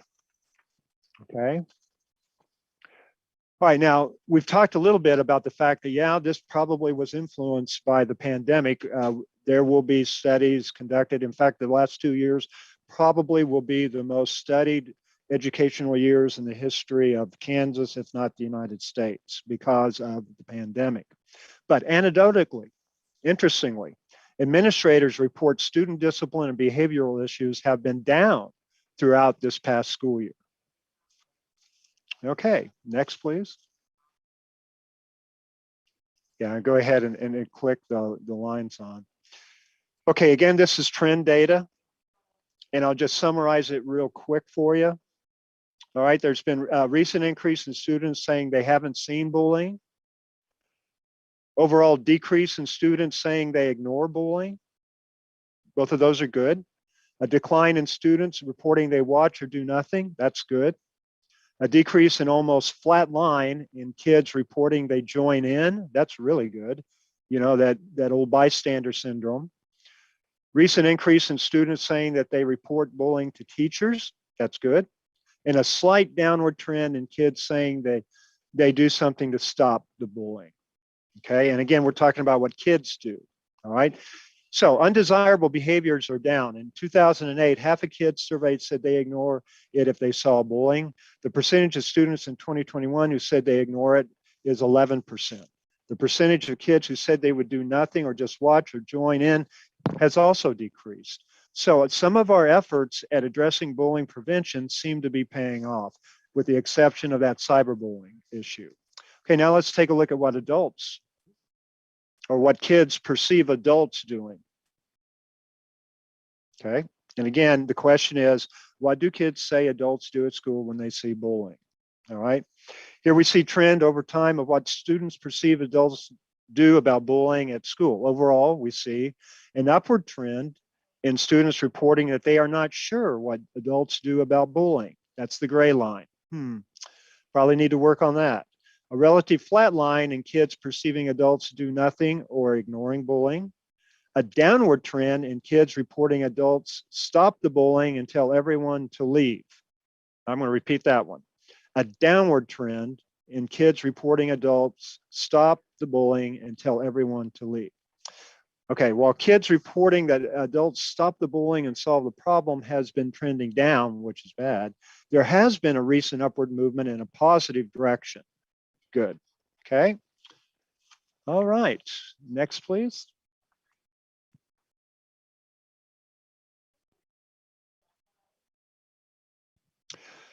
All right, now let's take a little bit of time to explain how the results are shared, okay?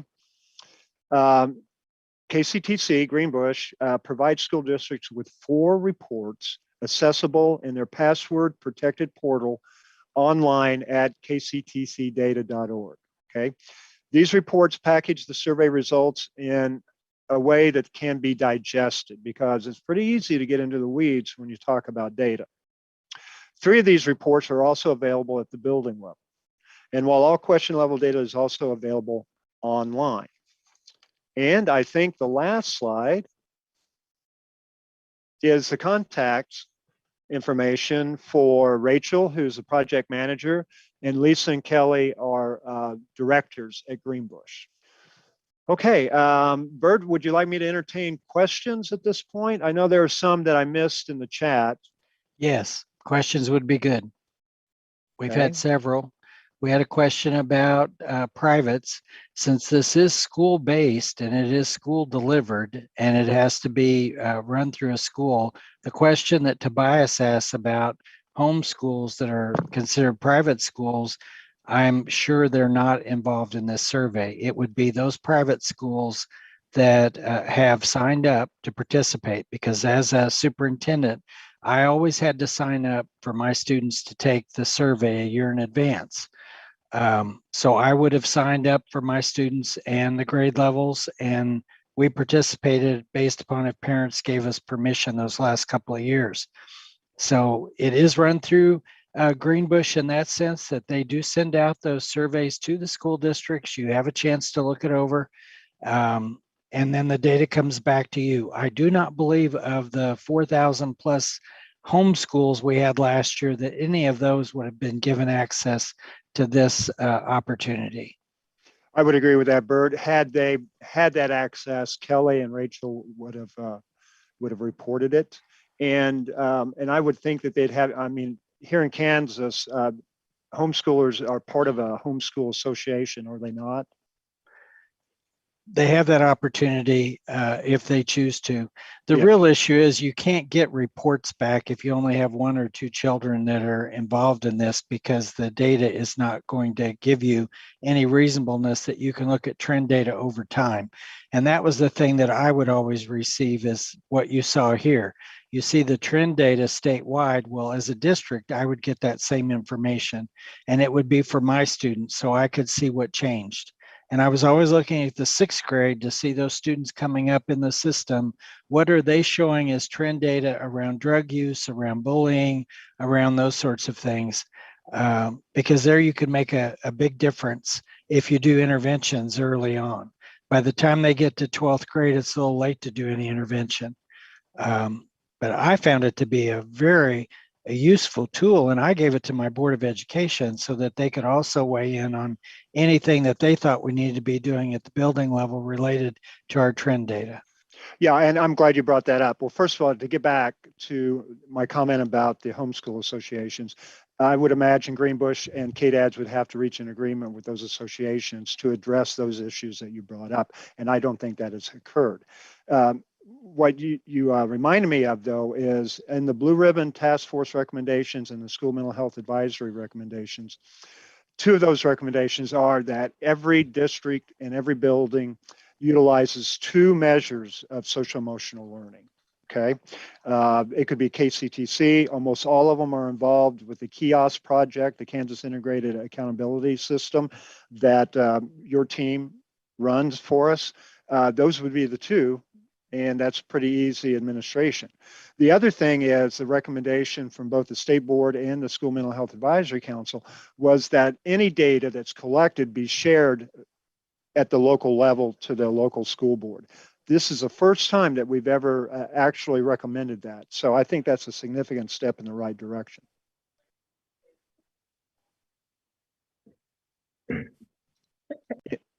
Any other questions or comments? I know that some of the data is of concern, but I think there's hope. And I think we need to understand that there are structures in place. We are focusing much on social emotional learning. We have the Blue Ribbon Task Force. We have the School Mental Health Advisory Council. So as I mentioned, there are structures in place. We just need to get schools to take advantage of the structures that we have. Tobias has a question, Kent. Okay. Let me see if I can pull that up. He has his hand raised is what I was seeing. Okay, I'm not sure how I can access that. I think he just needs to unmute and share his question or concern. Okay. Yeah, thank you so much for the information that we see on the screen and in the PowerPoint. There's a lot of stuff in there, and like you said, it'd be easy to get lost in some of those weeds. But I did want to share a couple things that I think could help further this and possibly move things in a different direction. Is the idea that what we're considering social skills now are going to eventually become employability skills in the future. So those skills that will enable a person to get a job and then keep that job. So that's something that we at the post-secondary level are paying attention to, particularly in the community colleges and tech schools. There is some push for employability skills, particularly in the new Perkins legislation. Yes, and I am so happy you brought that up, Tobias. One of the initiatives that we have with CASTLE, the Consortium for the Advancement of Social Emotional Learning, is about career readiness and employability. And I mentioned the Kansas CAN competencies. One of the tools that we utilize with that framework is a crosswalk between our social emotional character development standards and the U.S. Department of Education employability standards. And we've been hearing it from business and industry and higher ed that kids oftentimes come out of high school and they don't have those skills necessary, those customer service skills necessary to be successful. So through our CTE team and now through the work that we're doing with social emotional growth, we are addressing that. And we will have more information about that coming out this coming school year. Thank you, Tobias. Thank you. And there's one more piece that I'd like to add is the idea of, and I heard it a couple times mentioned, was the idea of resiliency training. So not only are we hopefully training individuals to recognize and prevent bullying and harassment, but then also to build the skills in the toolbox for those individuals that do get harassed or do get bullied to react in positive ways. And so I'm wondering what pushes there are for resiliency training from your perspective. Well, we have embedded that in our social emotional character development standards as well as our school counseling standards. When we revised those over the last couple of years, that was one of the social emotional regulation pieces that came up. So resiliency is found in those standards. And then in terms of the competencies, the way that we structure our counseling and SECD standards, it goes standard, benchmark, and indicator, and we're switching to competency-based education. But the student indicators are the competencies. And so you'll find resiliency woven into the standards and the competencies. And then we always try to include that in the professional development training that we do. I know we just recently finished our summer PD for social emotional character development, and Noli McDonald Augustine and Jody Grover, who are trainers.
less money spent this year than you did last year, and that could complicate things for you big time.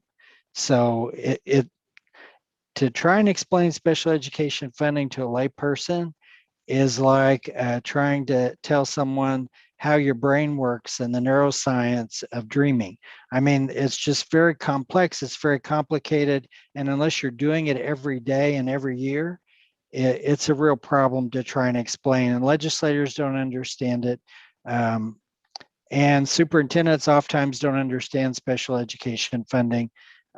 So thank God for special education directors that work very hard to ensure that the funds are applied in a manner that supports our students with disabilities. Thank you, Dean. Well, folks, we've come to the end of our morning, just about on time, which is really shocking. So what we're going to do is we're going to have a lunch break, and we will come back at 12:50, and then we're going to have and I want to say a really exciting session with Laura Jurgensen. I hope you see it that way, because I do. And it's going to deal with our state performance plan annual performance report, because we need your input as we set targets for the next 5 years. So we have to set targets 2020 through 2025. We have to set a baseline, and we have to set the targets in from that baseline. So we're going to be sharing that with you and asking for your support. So enjoy your lunch. Please come back at 12:50, because this is very critical information that you provide us with the support that we need to ensure that we are seeking stakeholder engagement and we are using the information that you share. So see you soon. Have a good lunch. Go Can I ahead. add one thing? Yes, Carrie. I put a link in the chat to the Kansas Communities That Care Survey Administration instructions. The Google Drive link there. That I did see there are different number of different accommodations that are included in the instructions. So thank you, Carrie. So anyone, if you want to explore that, it's there from Carrie in the chat. See you at 12:50.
We'll get started in 2 minutes.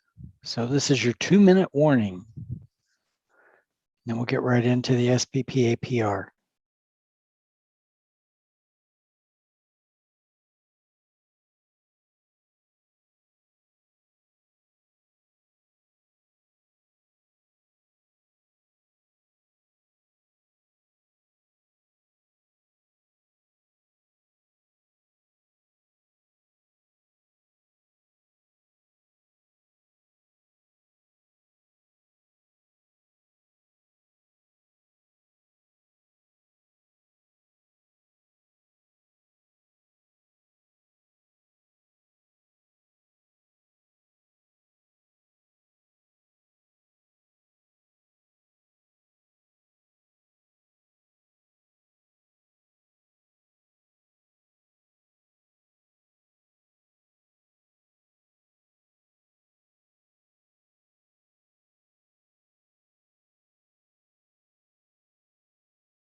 Okay, my clock shows it's 12:50. A couple of apologies to you, and just a remark, we didn't get our closed caption turned on while we're recording now.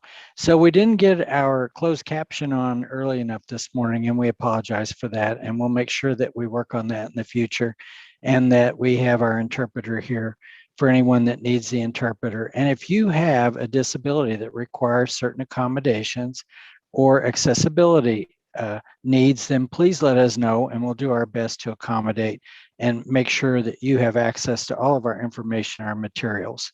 It's important that you have that equal opportunity to participate. So please let us know how we're not meeting your needs, and we will do the very best that we can to ensure that we are accommodating and accessible to your needs. At this point in time, I get to introduce Assistant Director Laura Jurgensen.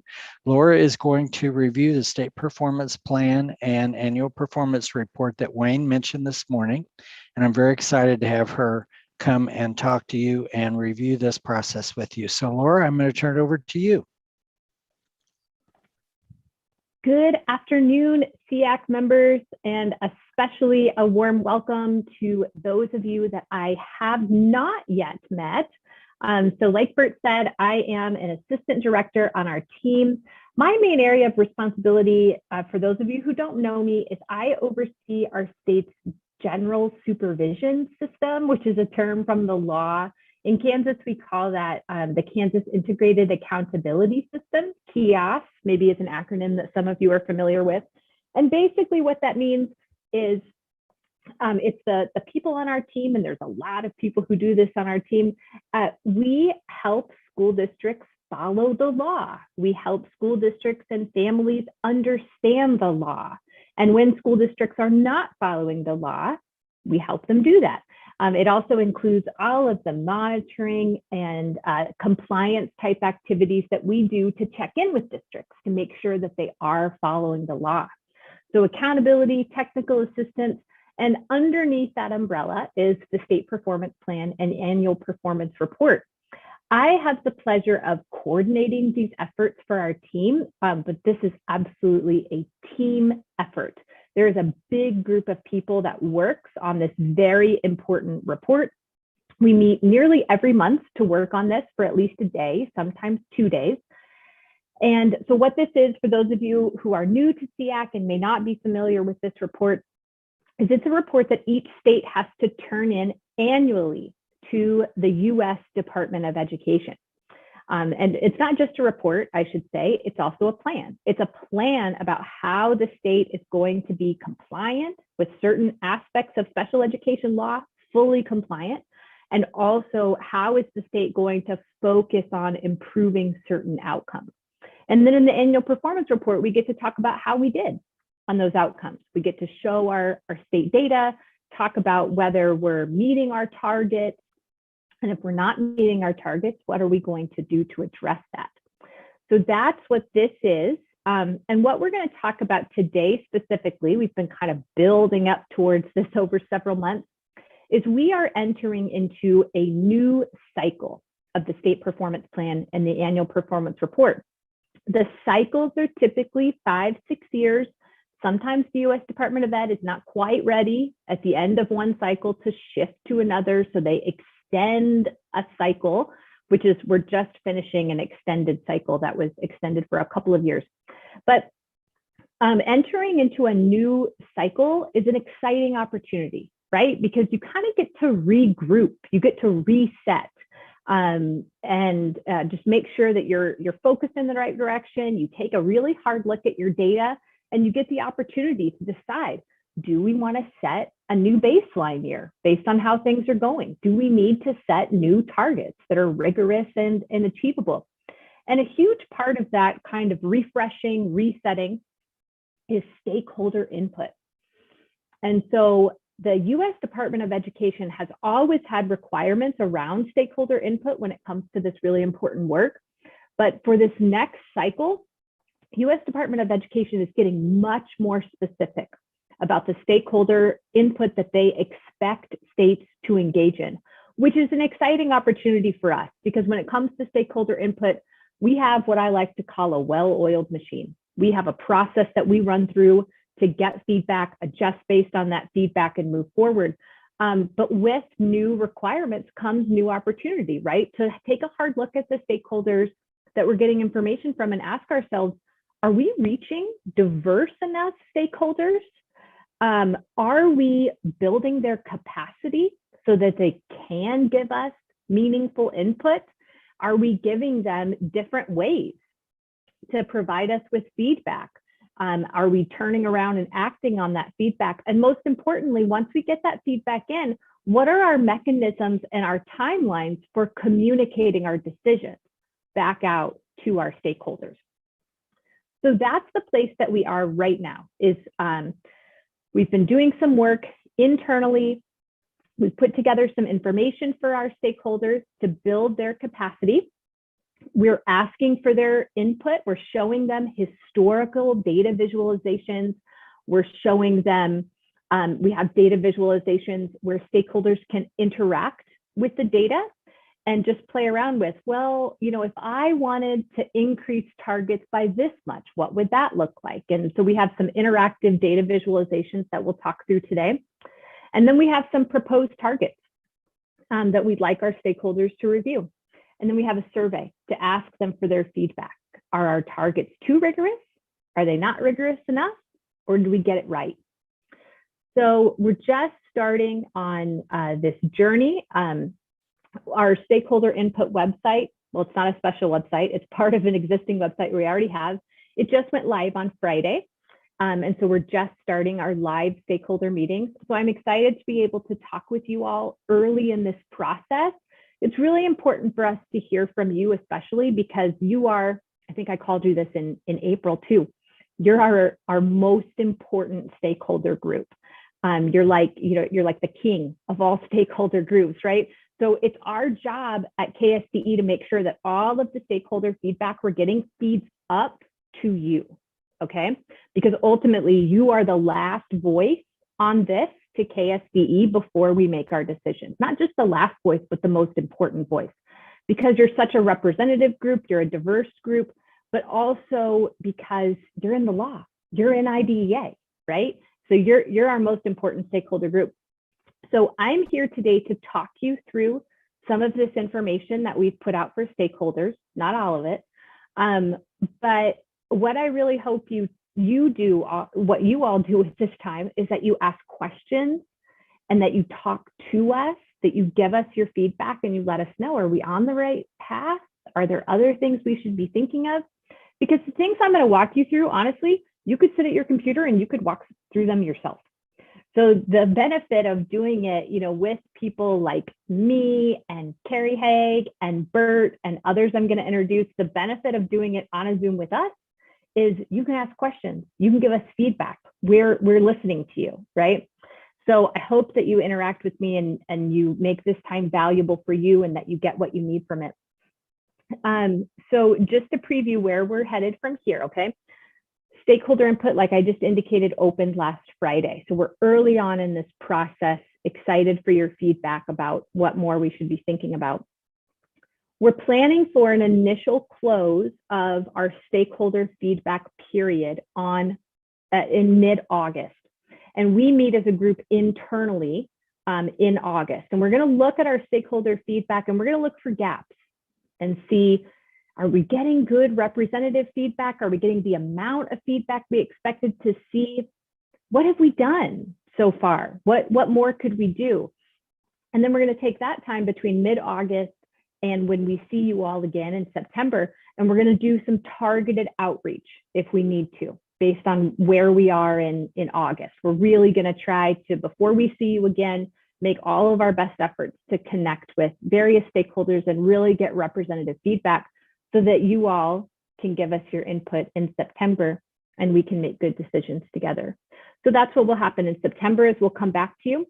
We'll report back on the entirety of the stakeholder feedback process so that you all can give us your final opinion on our targets and our baselines before we set them. And so some of you who might be more familiar with this report might be thinking, well, wait a minute, you all don't even report this until February 1. Why are you guys doing this so fast? Like we have more time. No, my friends. Here at KSDE, we have set internal timelines for ourselves. And so we are completing our SPPA PR. We are, getting ourselves way down the road far before that February 1 due date. Because you never know what can happen, right? There's potholes abound around here. And so we set internal timelines so that we by far meet that February 1 date. So initially we actually wanted to hold stakeholder feedback earlier, but we really feel like September is the longest we can wait before we pull the trigger and move into reporting mode to be ready for February. So that's just a map of where we're going. I'm going to pause here to see if there's any questions, and then I'm going to follow up on a couple of requests we got from you all in April.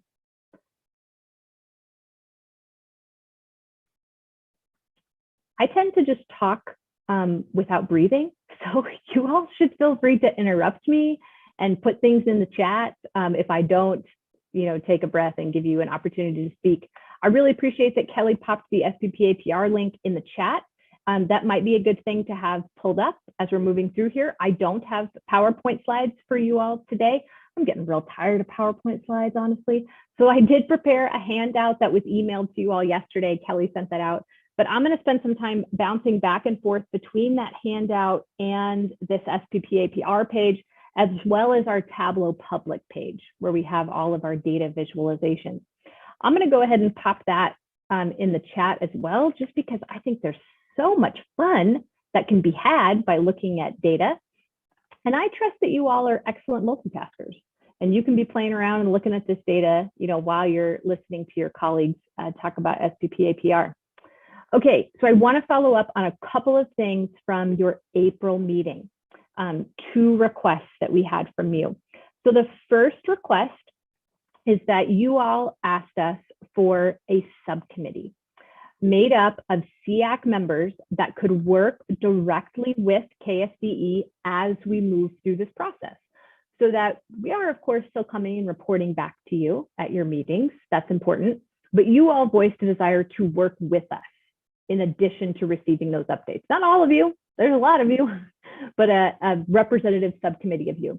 Specifically, you requested, I'm going to look at my notes so I don't misspeak, specifically you requested a director of programs for exceptional children, a parent, classroom teacher, both general education and special education, and a general education administrator. So we are in the process right now of putting that subcommittee together. And so this is a good time for me to introduce my colleague who is putting that subcommittee together. Her name is Erin John. And she is here on your screen. She's lurking in the background, listening. Oh, there she is. So there's Erin. She just waved to you all. So Erin is an intern on our team, specifically helping us with stakeholder feedback for the SPPAPR. So that group is going to be working directly with her.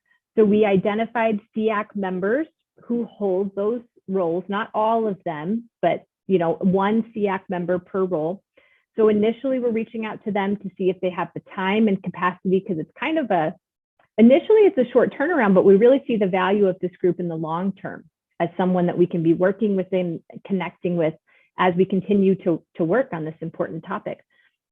So Erin's going to put that together, and that subcommittee is going to guide us in the coming months about, are we on the right track with stakeholder input? What more should we be thinking about? And really can work with us, week to week as we're pivoting and making decisions and giving us feedback. So that's the status of that you all asked for. And then the second thing that you all requested back in April was some additional data on dropout, which is indicator 2.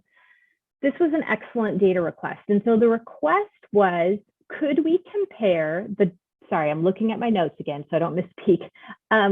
Could we compare the dropout rate for students with disabilities and an IEP to the dropout rate for students without a disability and an IEP, which was a great data request. And we have not looked at our data in that way before. Part of the reason so first, we don't have that for you yet, but we will have it for you. I'd really like to have it prior to your September meeting so I can send it to you, and perhaps you could review it ahead of time and come with your questions and feedback.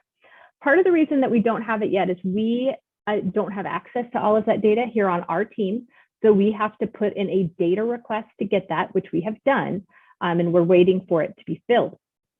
So part of that reason, and we're going to talk about this more because indicator 2 is one of the indicators we're going to talk about today, how we have to calculate indicator 2 for the SPPAPR going forward is different than how dropout rate is calculated for all other students. So for all other students, it's calculated using a formula found in ESSA. Without getting into the weeds of why it's different, it's just calculated differently.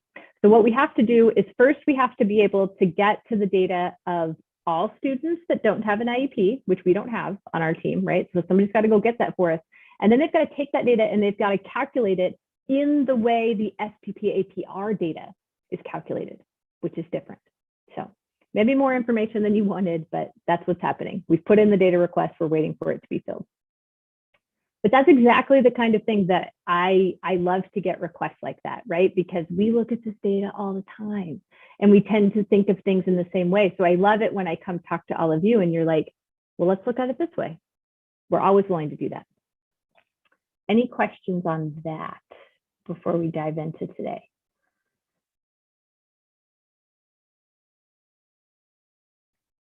All right, Kayla, can I share or can I steal from you the screen sharing? I'd like to share my handout now. Thanks, Kayla. Okay, so this is a handout that you all received yesterday from Kelly Byrne. And I've talked already about what we're going to do today. So essentially what I plan to do is I've selected a handful of indicators that I think will be hopefully most relevant to this group. And we're essentially going to walk you through the path that we have set out for our stakeholders, which is a PowerPoint to help them build their capacity in the indicator. What is the indicator? What are you even measuring? We're going to walk you through data visualizations of our historic data. How have we been doing in that indicator? Trend data, which you all always ask me for, which is great, but this is trend data we're going to look at. And then we're going to look at our proposed targets, and then there is a survey for each of these indicators that have changes. And so I'd like to walk you through this so that you can kind of visualize this. An email is going to be coming to you, or maybe it already came to you. It's also going to come from Kelly. That is our announcement that our stakeholder input process is open. And so in that email, we introduce this. What are we doing? Why are we doing this? That kind of thing. and give you all of the links to where you can go. And then at the end of that, we have drafted a blurb for you to send out on your networks. And so this is especially important for SEAC members. You are on this council because you represent a whole group of people that is not here. And so it is so important that when you get that email from Kelly, you think about your professional networks, especially those that are connected to who you represent as a SEAC member, and you push this out through your own professional networks. You can also push this out to your friends and family, you know, who have kids with IEPs, to your neighbors. I mean, whoever. We want feedback from everyone. So please help us in sharing the word about that. It sounds like Kelly has, I just haven't looked at my email, but it sounds like Kelly has sent you that email. So there you go. This is what we are doing today. So what I put together for you on this handout is just, if you just wanted to know at a glance, what is changing KSDE? So this is very brief, right? Just bullet points of what is changing. And some of these things are changes that are required from the US Department of Education. Some of these are changes that we are contemplating as a state. For going through indicators, I've prioritized the indicators where we KSDE are contemplating changes so that you can really give us feedback. You can also give us feedback on what US Department of Ed is changing. We just can't do anything about it. Those aren't our decisions. These links over here on the left take you to the indicator link, takes you to the PowerPoint for that indicator. And then this takes you to the survey for the indicator. This link right here takes you to our data visualization that I have already put in the chat. This link takes you to the SPP APR page, which Kelly already put in the chat. What we also put in this table for you, this is a little hard to keep track of, and maybe you don't honestly care about this. That's fine. But for those of you who are interested in this, we tell you what school year will these changes apply to? Okay, so obviously indicator 1 and 2, lag data as a requirement of US Department of Ed. Don't get me started on lag data, okay? But that's required, we don't do that. When are we gonna be reporting these changes? FFY 2020, which doesn't make sense to anyone except me, Bert, and our other colleagues from KSB. But this is when we're turning it in, February 1. So our very next one. And we carry that throughout. So I would love your feedback as we go through here, not just on our pathway that we've laid out for stakeholders. Is this clear? What more should we be doing? But also on this table, if this is a helpful way to you to just quickly grasp this information, that'd be good to know. If you don't like it, if you want me to add things, edit things, delete things, I'd love that feedback, because we haven't pushed this out yet to the field. We haven't pushed this out to school staff and families. So I'm kind of piloting this. We had a stakeholder meeting yesterday where I used it, and then here. So I just kind of like to know if this is a helpful way to present information.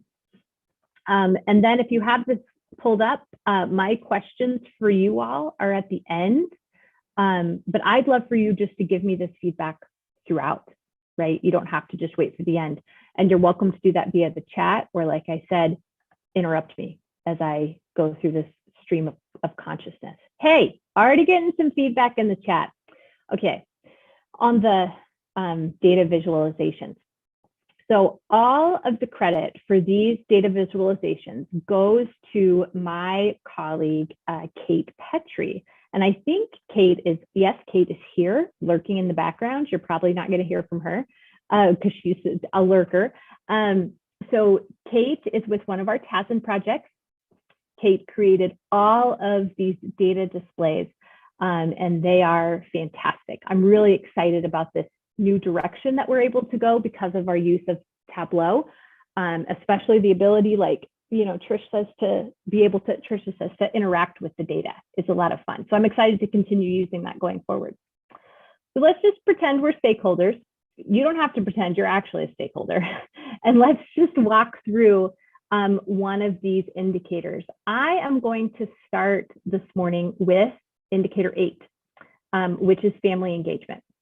So I picked that indicator particularly for this group because we do have so many parents represented on SEAC, but also because so many of you in your work interact with parents.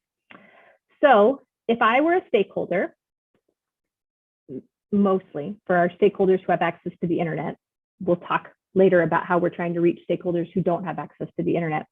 If I were a stakeholder, I would start at the SPPAPR landing page, which is the first link that Kelly shared in the chat. So I'd be here looking at stakeholder input. There's a few paragraphs just describing what we're doing, a link to our Tableau public page, and then the indicators here are grouped. And then there's the PowerPoint and the survey for each indicator. So if I were coming here and I'm interested in family engagement, I would open that PowerPoint.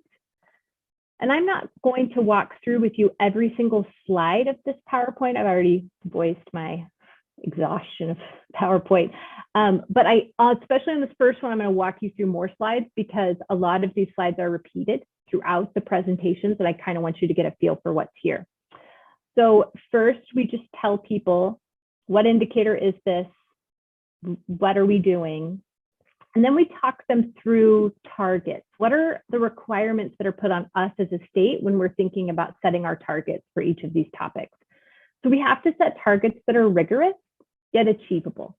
Probably something that those of you who work in schools with students with IEPs also think about as your goal setting, that for your kids, you want to set rigorous targets, but you want the kids obviously to achieve them and make good progress. So you have to show improvement over the baseline. So you set your baseline year, which year are we starting out from?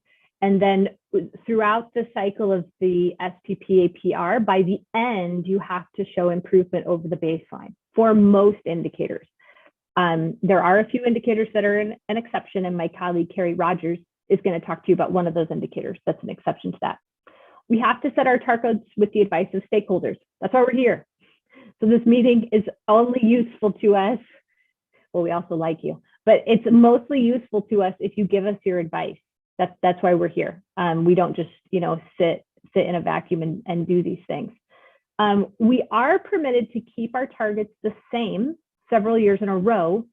And as you're walking through the proposed targets on our Tableau public page, you're going to see a couple of indicators that do keep the targets the same a couple of years in a row. You have to be able to, explain that and justify that, but that is something that we can do. Tobias, I love the hand raising. What do you got? Well, I see, the indicators, and I see, that those are going to be tied to metrics, and those are going to be tied to boxes that get checked. Who is it that makes sure that these metrics aren't just boxes that get checked and data points that get filled, but is actually helping students or helping parents or helping teachers? Because filling the metric is one thing, but making real help happen is a completely different thing. And how is that checked? My gosh, there's like choirs singing somewhere, Tobias, because this is something I spend a lot of time thinking about. I think it's so easy with the SPPAPR just to get into the habit of treating it like a report and not the work that you do every single day. To me, the most important accountability partner for exactly what you're saying is you all, SEAC. Because this US Department of Ed, Congress, this is an IDEA, intends for this to be our work, to be living and breathing and not just a checkbox. But honestly, if we don't have stakeholders that hold us accountable for making sure that this is our work and not just a checkbox, I'd like to tell you that we all do it because, we're good, noble people, which I think we are. But I think that this is why stakeholders, especially SEAC, are so important. Thank you for giving voice to that.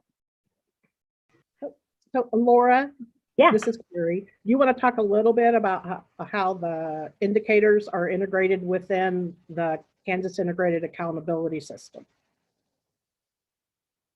For Tobias, that some of these indicators are included as part of that. And some of them are compliance, and then some of them are results-oriented, performance-based. Yeah, and I think that's what Carrie, so what Carrie is saying is an example of how in Kansas, we don't just treat the SBPA APRs in a report, we integrate pieces of this into other work so that it's a living, breathing thing. So one example of that, and this is actually done for us by law, so I guess we can't take credit for it, is there are certain indicators that are included in a district level of determination, which we're required to do annually. So that data is used somewhere else.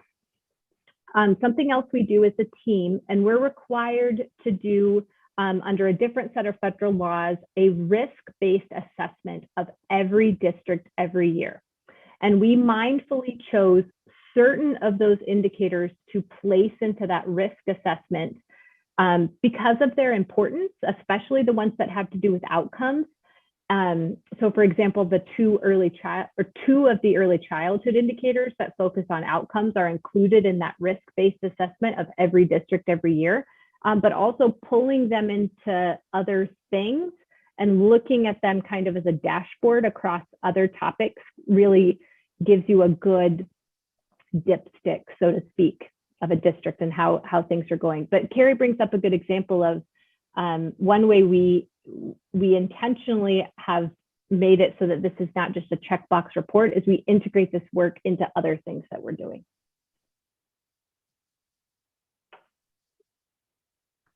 And we'd love to continue doing things like that too. So as SEAC members, reflect on what Tobias is asking and think about, okay, I mean, how could we encourage KSDE to make more connections between these indicators and other things so that we really are focusing on them more times a year than just leading up to February 1st. Yes, Tobias. All right, another question for a different set of stakeholders. I don't know if you knew my former job at Kansas Board of Regents was the GED administration or high school equivalency administration. And I was wondering if that is a metric that could be included in any of this, knowing that there are a lot of students that are choosing to leave public education for that diploma. So I was wondering how, or if there is a conversation about those GED seeking individuals after they drop out while they're still in the cohort of high school age students. I'd like to piggyback on that, Tobias, because we just went over data this morning in our in-service here at Lawrence Gardner High School, where we're at the Kansas Juvenile Correctional Complex. And we had 35 graduates this last year, which is really great during COVID. And 20 of them actually finished up their GED before they left us. So I think that would be really good data to include because it does represent trends that we've seen definitely during this last year with COVID especially. Yeah, these are great questions, and I'm really wishing that my colleagues who are more familiar with indicators 1 and 2 were on this call. Indicator 1 being graduation and 2 being dropout, to know whether those things are included and where. Laura, I know that you worked with Mary McDonald a little bit this last year before she transitioned to a different job, but the way we do ours, we don't have them drop out. We take regular classes and we work on all the core content with them. But once they fall within a 4-week window of leaving us as a 17-year-old or an 18-year-old that doesn't have an education, we go ahead and allow them to take the GED with us so they transition back to their community with their school completed, because most of our population do not go back to school when they leave. So our kids aren't dropping out, but when we give them that GED before they leave, when they master all 4 of those tests, we have to count them as dropouts against our school numbers. Mm-hmm. So for indicator 1, it is the percent of youth exiting from high school with a regular high school diploma for that measure. Carrie, I'm so glad you looked that up because that's what I wanted to say and hesitated without it right in front of me. And then the other place is in indicator 14, where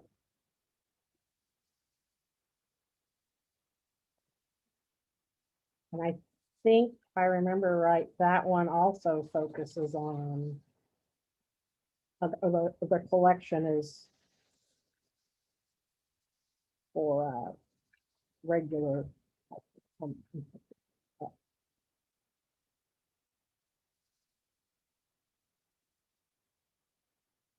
Okay, here I switched over to showing the indicator 14 PowerPoint, and I'm not seeing GED here. So this is actually the one we were going to go over second. Higher ed or competitively employed, higher ed, or in some other post-secondary education or training program, or competitively employed. It's very frustrating that GED does not count as graduation in the state of Kansas. Those students are not counted as graduates. And so they show up on a report as exiters prior to graduation. Yeah. Well, and not just the state of Kansas, within U.S. Department of Ed data collections. There. Well. Yeah. Mm-hmm. It seems to be that the students that do that high school equivalency, it's just a sticky wicket, so to speak. It doesn't fit well anywhere. What makes a difference to those students, though? Yeah. Because our conversation is kind of naturally gravitated towards this topic, secondary, post-secondary, I'm just going to roll with 14 because it was the second one I was going to talk about anyway. So we're going to keep going, keep having conversation with us, please. I'm just going to do it with 14 instead of 8. So here is where we were. We have to, when we're setting targets, we have to clearly and completely explain our rationale and our method used.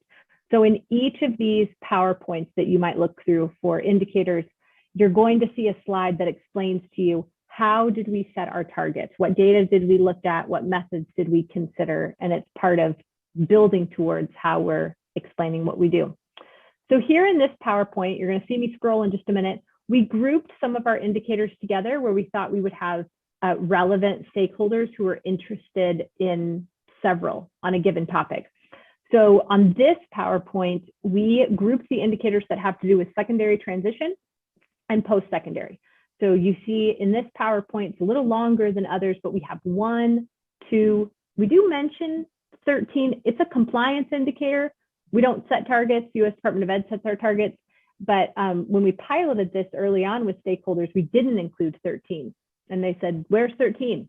And we said, well, we can't set our targets. But they thought we omitted it accidentally. So we just threw it in there so you know that we didn't forget it. And then 14. So I'm going to scroll to 14. If scrolling makes you sick, close your eyes real quick. All right. So what we do with each indicator is we lay out, first of all, what is it? What is it, indicator 14? Well, so it's post-school outcomes. And so we're looking at 3 different categories. So 1 year after a student with an IEP leaves high school, which one of these 3 things is true for them? And hopefully one of these 3 things is true for them. And so on the data source, there's a bullet here that indicates what we're contemplating as a change as a state. So historically, we run indicator 14 on a 3-year cohort, meaning a third of our districts work on indicator 14 each year. And how we carry this out is we have a contractor that calls and asks students at 1 year after they've left high school, they ask them these questions. We encourage districts to make these phone calls themselves. And more of our districts are taking us up on that and seeing success with it because, you know, a kid is more likely to pick up the phone for someone that they know than someone that they don't know. But what we are contemplating here is changing from doing this 3-year cohort to doing every district every year. Now, I did not say every kid every year, but every district every year, and then it would be a sample, a representative sample from each district each year. The reason that we're contemplating this is our response rate for indicator 14 is quite low. And there is no requirement from U.S. Department of Ed that we have a certain level of response rate, but there are very specific requirements about the representativeness of our response rate. And we are finding it increasingly difficult to meet those representative requirements with such a low response rate. So that's why we're proposing changing this to every district every year. Okay, so Trisha's got a good question here in the chat. Is there an indicator for the students who are no longer attending secondary school and who are incarcerated with IEPs? No, there's not. Unless you tell me, well, okay, but a student who is incarcerated, couldn't they, depending on the opportunities available within their correctional facility, couldn't they potentially meet some of these things? Wouldn't their performance be reported through the district? So Stacy Martin has spent a lot of last year looking at data related to this. So I don't want to speak for her, but I know what we see is we have kids who will leave here and they still have an IEP in place, and then they just don't go back to public high schools, or they don't go to their alternative school, or they don't enroll in online curriculum. And then they get incarcerated and they still have an IEP and have rights to services because they haven't completed high school requirements, but they get sent to a county. And Stacy's been working really super hard that they end up in a county jail and they're 17 years old or 18 years old and they're tried as an adult and they haven't completed their IEP services, but they're not getting education. Okay. Yes, I'm sorry. When I thought about your question, I was picturing someone in a state adult facility, right. But you're right, at the county level. So we have a population that's not being accounted for. I know it's not a very large percentage, but it's still a marginalized population that we could be looking at GED services for, or we could be looking at online curriculum for, so they could complete the full high school diploma. And that would help their local districts if they had programs in place at the county jails. Absolutely. Well, and you bring up a great a great example in our colleague here at KSDE, Stacy Martin, who's working to develop a new monitoring, because we just don't have a sense of what's happening at the county level. And so we hope that this new monitoring that we're undertaking starting this school year. And so what we're doing is we are monitoring the policies, practices, and procedures around correctional education for every district that has an adult detention center within its jurisdiction.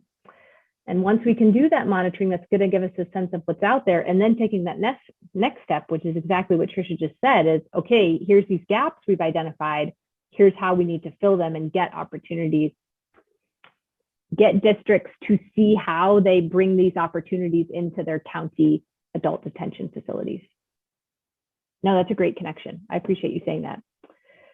So then what we run through here with each indicator is we just provide whether COVID impacted the data, because we thought stakeholders might be interested in that. We provide a slide on historical data for each indicator, which obviously is static because you're in PowerPoint, but if you go into Tableau, Public, you can interact with those data visualizations. And I won't walk you through this historical data. I mean, you can see it over on the left part of the screen. If I were to summarize the data for indicator 14, it's that here, I'll use this one as an example. So our targets are indicated with this dashed line, and then you can see historically how we've been doing. So if I were to summarize it, we're not meeting our targets. We're nowhere close to meeting our targets on this indicator. And so we have, there's a couple of approaches that we know we need to take with this particular indicator to try to do better. We think that we likely have procedural problems, is what I'll call them, with the indicator, meaning our response rate is so low, it's very difficult to know whether, is what we're getting representative of our entire population. We don't know that. Our response rate is too low. So first we have to focus on improving our response rate. So then we know substantively, do we have a problem with this as a state? Our hunch is, yeah, we probably do. But until we address that procedural problem of getting enough responses, so that's our focus here. So thanks, Heath, for the feedback in the chat about the trend data. And man, if you like these, you're going to love what's in Tableau Public, okay? Because, you know, these are pretty basic compared to that. So then what we do is we just try to summarize the changes for a given indicator. So we've already talked about that. We're wanting to move to a statewide census every year, so moving to a census from the 3-year cohort would cause us to have to change our baseline in the future.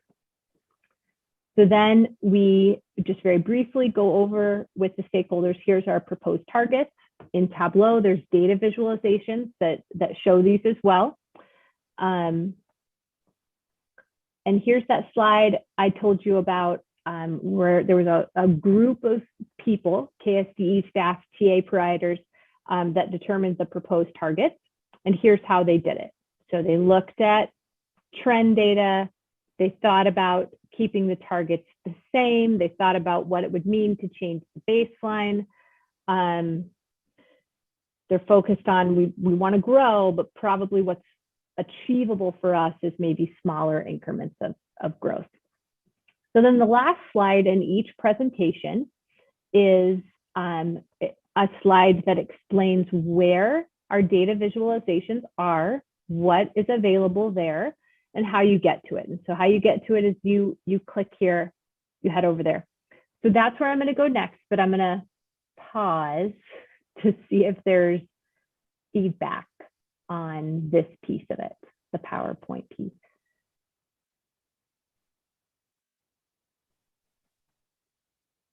And Laura, just Hey.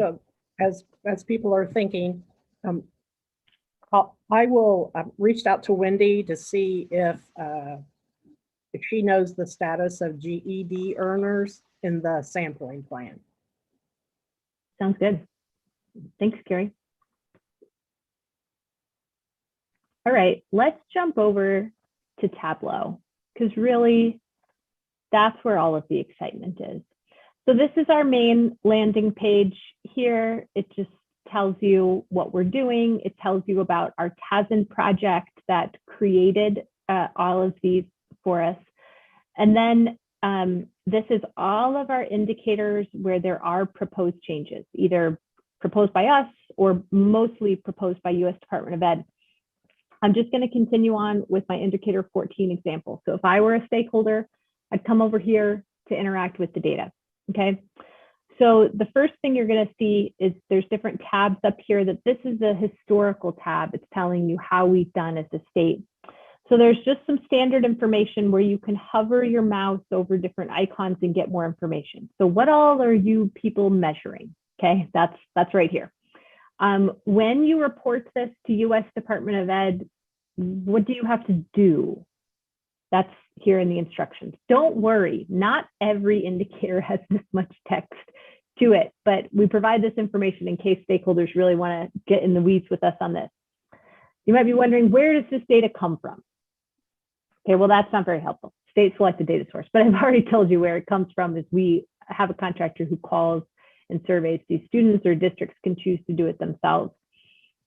So this indicator has 3 parts. So you can click through the different buttons and it'll show you what has been happening historically.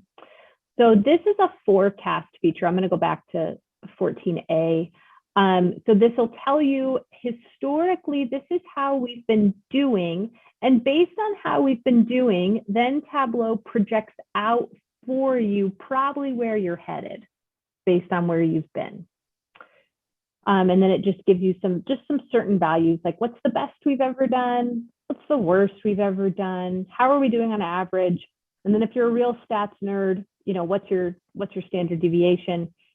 And then what this is if you took your standard deviation and you divided it out over the 6-year cycle that we're headed into, this is how much growth you might expect to achieve. If you come down here, it's just another way of looking at our historical data, right? So it goes back to 2009. It tells you how we've been doing. This dotted line is our average. And then this tells you how far are we off from our targets. Some years we were really far off from our targets. Some years, not so much. How do we do compared to the previous year?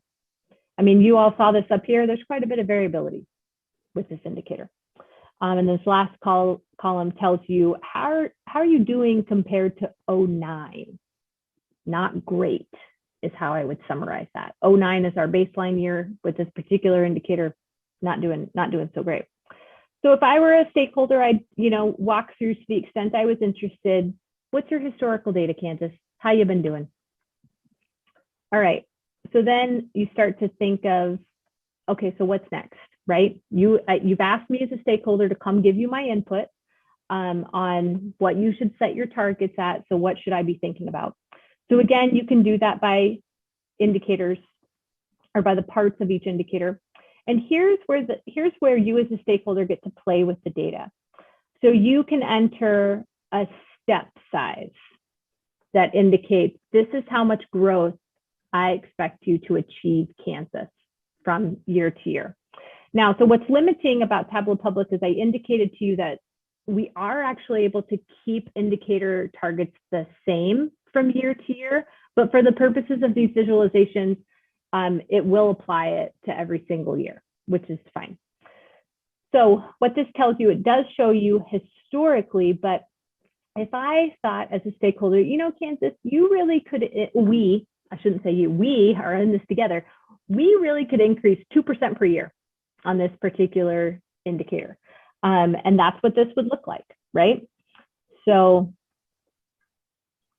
starting here, you might believe that it's reasonable for us to increase 2% per year. And you can check yourself by looking back to see how have you done historically. But you also have the knowledge of what we're planning to change. And you might think, with what you're planning to change, I do think you can increase that. But if you think, I don't know, that's a lot, let's just see what 1% looks like. And you might think, okay, maybe that's more achievable. So it gives you a way to interact with and play with the data, as you think through whether the targets we're proposing are rigorous yet achievable.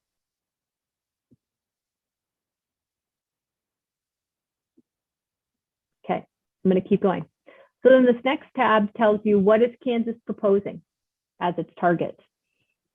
So this is what the group proposes. The group proposes that we increase by 0.1% each year.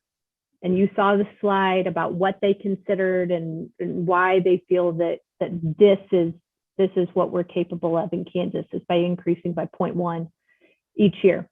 So you might look at this and you might go, I don't know, Kansas, so you can always come back here to the projections tab and you can play with different step sizes. You can remind yourself of the historical data. You can come back here and study it more in depth. And when you kind of feel like you got a good handle on what we're proposing, what the historical data is, what your feelings are, you can come over here to the survey. And I won't walk through the survey because I don't want to skew our data. But we used Google Forms and we just embedded it right here into Tableau Public, which is also nice because if you're going through the survey, we do provide some pretty basic data displays within the survey itself. So if you're going through the survey and you think, oh, I forgot what I looked at on that other tab, we do have some basic data displays of the proposed targets within the survey. But you always can come up here and bounce back to these previous tabs to refresh your memory. And so what we ask is, are our targets, are they just right? Are they too rigorous? Are they not rigorous enough? And we provided a space also for more open-ended feedback as well. All right, so now using indicator 14 as an example, I've walked you through our stakeholder pathway towards giving us feedback. So I'd really love your thoughts on the progression, on whether there's information that's unclear, whether there's additional information that's needed, anything you want to say.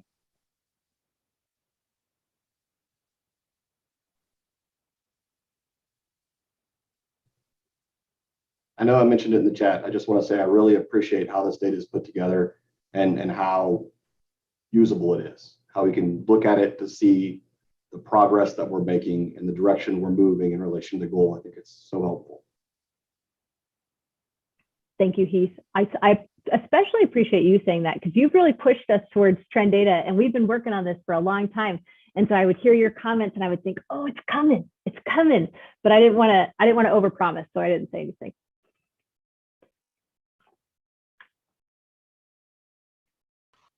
And Laura, Wendy replied to my question, and are GED earners with disabilities in the pool for indicator 14? And she said that basically that pool's generated from our graduates, kids who've reached maximum age, and dropouts. So that answer would be yes. And she said GED is a question on the post-secondary outcome survey.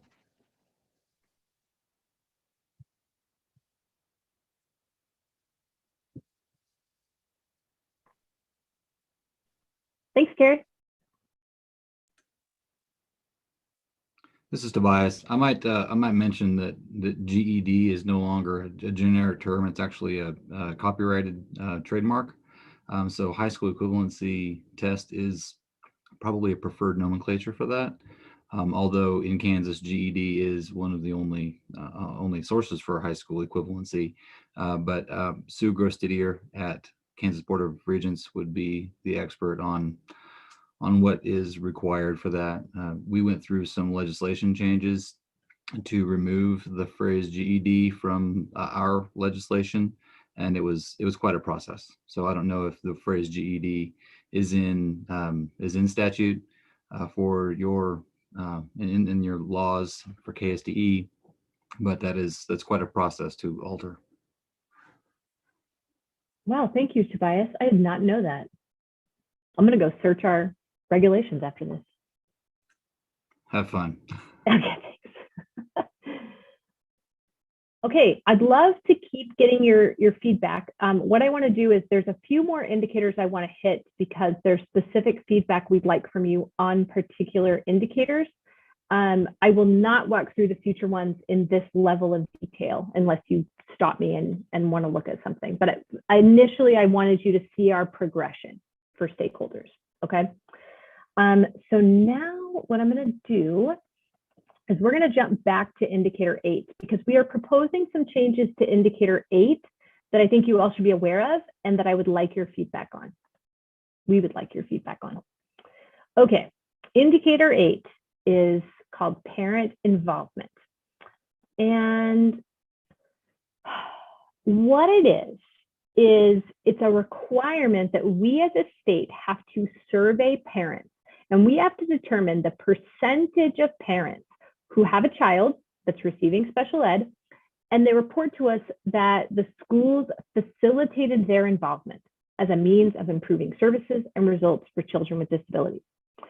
Okay, so how we do this is here at KSDE, we do not have parent contact information. We don't have addresses, we don't have email addresses, we don't have anything. And so we provide information to districts, and then on our behalf, districts survey parents. The survey is done electronically. Districts get to choose how they communicate this information to parents and when. So we open the survey at the beginning of July. We just opened it. And then districts have most of the year to do it. We close it sometime in the spring, in late spring. So, and we've just started really opening this up within the past couple of years, meaning we've opened it up in terms of time, but we've also opened it up in terms of we give districts the ability to integrate this, to deliver this however is best for their system. So maybe they include it as part of enrollment. Maybe they decide to do it at every IEP team meeting. They give the parent the survey. Maybe they do it at parent-teacher conferences. Maybe they have email addresses and they send out email blasts that way. They can do it however they want. We do still have a handful of districts that send out paper letters, which is totally fine, but most of them have migrated to some form of in-person electronic information.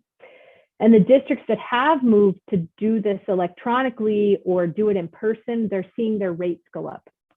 Okay, so historically we do this using a stratified random sample across the state. So districts might see different numbers each year of how many kids they have to do this with, you know, how many parents they have to send this to. because our sample is a statewide stratified sample, not specific to each district. But every 5 years, we have to do what's called a census, which is where we send a survey, our districts send a survey to every family whose child has an IEP. We happen to be going into this July is a census year. So it's every kid is getting a survey this year. But what we are contemplating as a change, and this is a good time to implement this with our census year, is we would like to change this to doing a census every year for a couple of reasons. The most important reason is the exact same thing I said on 14. Our response rate is atrocious. I cannot emphasize that enough. It is historically, it's single digits every year, typically less than 5%. We're compiling our data now from last year, and we think it's going to be better, but that doesn't mean it's going to be good. But our indicator 8 lead has worked really hard to try to get it at least above 10%. So again, we're concerned about meeting the new requirements on representativeness of our responses. So same requirements as on 14. We're really concerned about being able to meet those requirements because our response rate is way too low. The data is totally unusable. So I mean, we can look at this graph if you want, but we don't have enough of a sample responding to really make any decisions off of this data. And that's even more true at the district level. This data is not usable. And so we do have a few districts this year who just decided, I really want usable data. And so they've really worked their tails off to get their response rates up because they want to be able to use this data. So we're proposing, the other reason we're proposing changing to a census every year is the logistics at the district level can be a bit challenging, especially depending on how big the district is, when you're just doing certain kids, right? Because you've got to pull certain kids into the pot. The districts have expressed to us, it would be way easier if I could just do every kid, because then I can systematize it and I don't have to think about which kids I'm pulling. So we are changing from a survey that has, I think, about 8 questions to 1 question. And our sole reason for changing to 1 question is to try to improve our response rate. Internally, we were very conflicted about that decision. We're not convinced that a 1-question survey is going to make the data any more usable, but we just felt like our response rate was so low, we had to try something to improve it. So we might be coming back to you in a couple, 3 years and saying, yeah, it turns out data's not usable with 1 survey, but our response rate is now through the roof. And so now that we've kind of built people's capacity of, oh, I expect this survey every year, I know what to do, maybe we can add some questions, was kind of our thinking. Sorry, I know I got some questions in the chat. I'm gonna look there in just a second. We continued requesting the same demographic information we have been requesting. We did start requiring it. We're going to see how that goes, but we're worried about being able to meet those representativeness requirements without getting this information. But we don't ask for any personally identifiable information or anything that could link back to a person. So no email address, no name, things like that. So just these things here. All right, so we've got lots of questions in the chat. Let's see what's going on here. Oh, Whitney, this is a great question. So Whitney's asking, who is our network when we send out the information surveys? Just our teaching district, or how can I reach more districts? So Whitney, you're gonna have to remind me, because you're new, sorry, welcome. You represent teachers, right? Yeah, I'm representing the general education teachers. Perfect. So in your case, Whitney, I think connecting with state level teacher organizations would be fantastic, like KNEA. Yeah, but that's a great question when those of you are thinking about your network. So because you all are on a statewide council, you represent your specific group statewide. But to Whitney's point, we'd love for you to distribute this within your district as well, if you have the ability to do that within your own school district. But yes, please be thinking about your network as your statewide network. And for some of you, especially if you're newer, you might need to build that. And we're happy to help with that. by the way. So feel free to connect with me or Bert. We'd be happy to help connect you with things at the state level if that would be helpful. Yes. That was a great question. Yeah, Oh, so sorry. Whitney, the answer is there is no specific definition of network per se. I think what's built into this process now is probably knowing who that network is and who you reached out to, because that's some of our new data collection requirements. Thank you. But yeah. Hey, Laura, this is Leslie. I was trying to find my raised hand, but I'm not not finding it right now. Right here. Yeah. Okay. So one, how'd you guys come to the one question, or who all was involved in that conversation? And then also, because I'm looking at it, is the one question, the question, did the school district facilitate involvement as a means for improving services and results for your child? Is that the one question you guys came down to? So I'll start by answering your second question. So yes, so what you see on the PowerPoint is the one question that we came down to, and we, in retrospect, so where we got this question is from the requirement that we have to report. But I want to recognize that that is not the most parent-friendly language. Yeah, that's what I was thinking.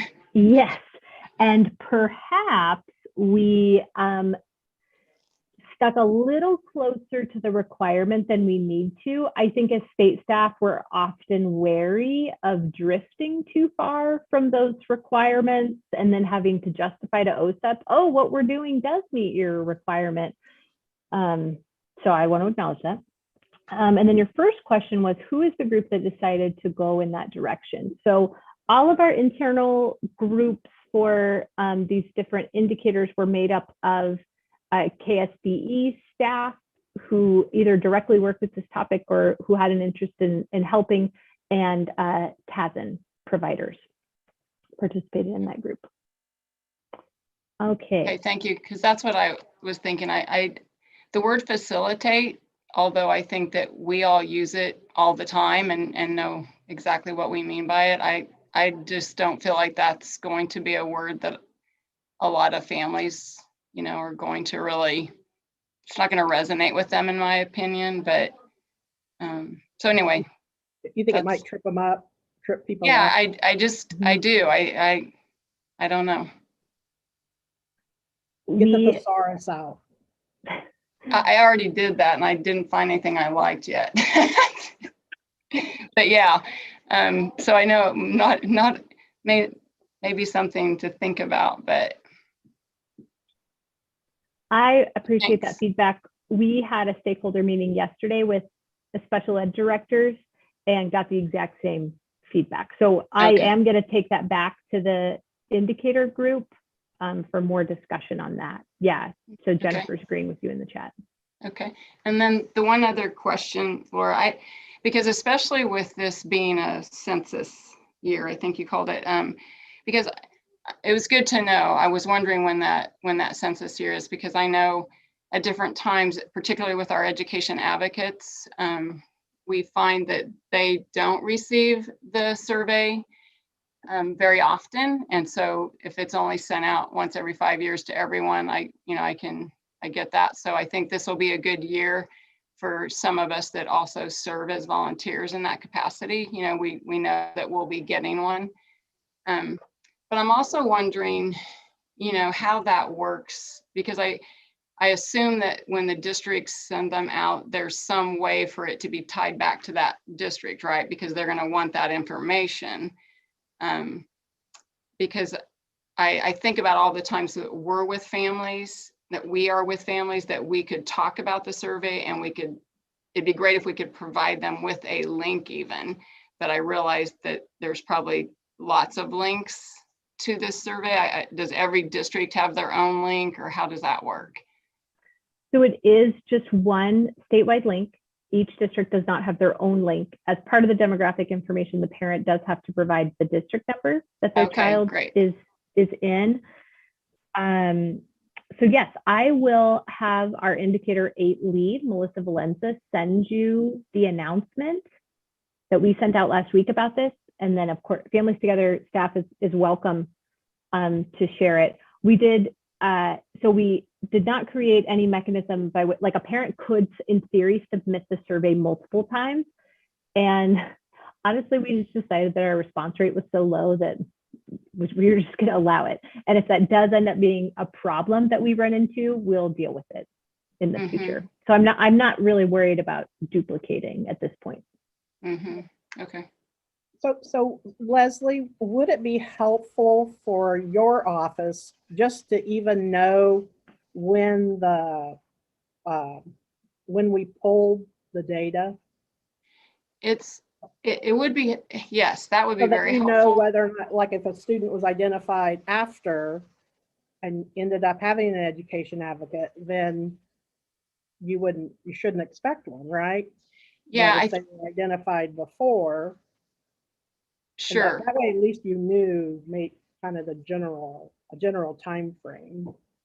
Yeah, no, that makes sense, Carrie. I think that the reason, I remember the last time we had this conversation was, it must have been 5 years ago, I guess, if it's every 5 years. And I know there were some of us who were serving as education advocates and had been in that role and did not receive it. And so it was just wanting to, and some of that is, making sure that the education advocate is in the right field, if you will, when people are pulling stuff down, of who the link goes to, because I assume that, I don't know how all that works, but, because sometimes foster parents are listed when they're really not the legal decision maker. So maybe it's going to the foster parent, but so that, that's the one thing I was thinking about. And then something else went through my head right when you said that. Yeah, because we do not have parent addresses.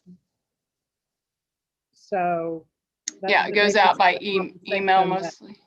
At least Melissa can get, we'll get it documented as to who will be able to get what. Yeah, because it's one of the things that we really emphasize in our training and in our individual work with advocates, is because even like progress reports, sometimes if the school district has the foster parent listed in the field for parent, they may still have the education advocate listed somewhere, but there's whatever field they're looking at when they send out progress reports, sometimes those don't get. And maybe this survey isn't the best way to get feedback from that group. Yeah, true. Maybe we could help facilitate that, to use the facilitate word. And we're talking about, groups that are hard to reach. Sure. And I think that if I remember correctly, we are also listed on there, aren't we, to help families that are Spanish speaking if they need help? Is this that same survey that we're listed as a resource? Or is that a different one? I don't know. I haven't looked at the survey this year yet. Okay. But I'll have Melissa send that to you and set it up in our process to do that annually. Great, thank you. Of course. So Tobias, you've been so patiently waiting, and you've got a question in the chat I need to respond to as well. Okay. Well, first of all, the question that I've got right now, while I was waiting, I wrote it down because I wanted to not forget it. And as I wrote it down, it feels like a dumb question, but this, I know from my experience that sometimes the dumb questions are good ones as well. Would it help to, since IEPs have to happen every year, and generally there's a parent that's involved in that, I'm generalizing that. Would it help to have that question be a part of the paperwork that is asked annually? No, that's absolutely not a foolish question at all, Tobias. So there are districts in Kansas that have chosen to integrate this into their IEP team meeting process. I couldn't tell you for sure whether they've added the question to their IEP. I haven't heard anyone say that. In Kansas, we don't have a statewide IEP, but in states that do, many of those states include this question as on the IEP, and their response rate obviously is nearly 100%, right? Which is helpful. So there are districts though who have chosen not to include this in their IEP team process, which is totally their call in Kansas. They're just worried that if the IEP team meeting, for whatever reason, did not go very well, and maybe people are feeling emotional afterwards, that maybe they won't get the best response on this survey, is what we've heard anecdotally from districts. And that's why we just say, you choose what makes the most sense in your system. And we've had districts too, this is a little easier in smaller districts, probably where they can be more nimble, is they try different things to try to see if they can improve their response rate. They might try it at an IEP team meeting. Well, that's not going very well, you know, so then they try something else, a different method. I want to answer your earlier question too. Is this increasing the paperwork required of schools? I've kind of just, again, anecdotally gotten kind of a mixed bag response on that. We've had districts say to us, I'd prefer to do all kids every year. It's easier for me to systematize it that way. It takes too much staff time to try to pull out which kids are in a given year.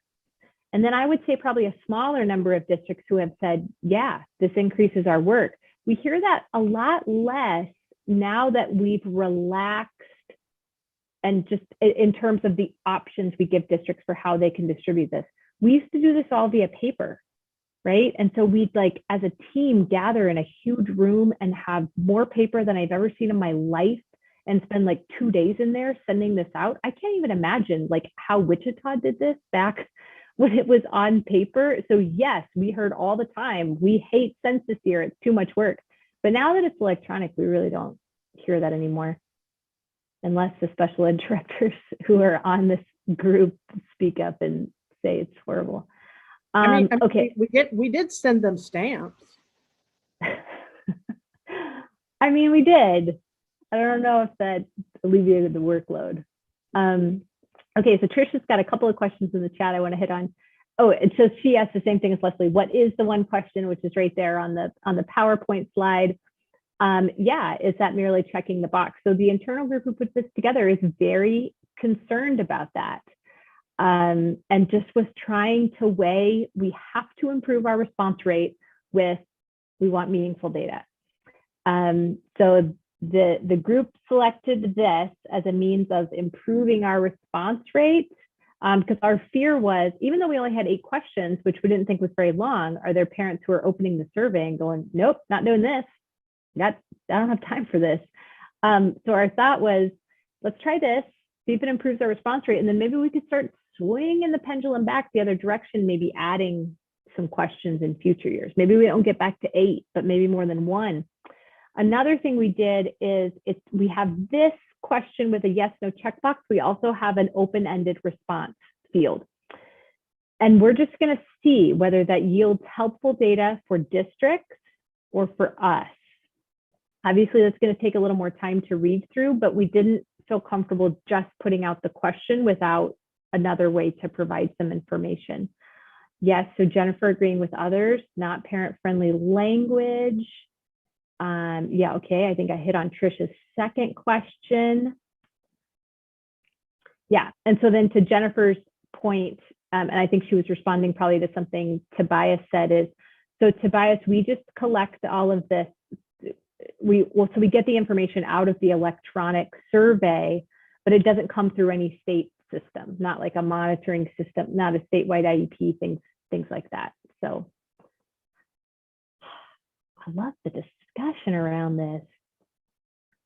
So that was really the feedback I was looking for on 8.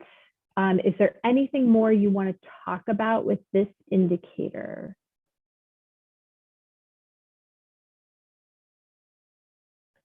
Okay, so I am in charge of giving you all a break. So let's do that. Let's take a 10-minute break. We're going to return at 2:17.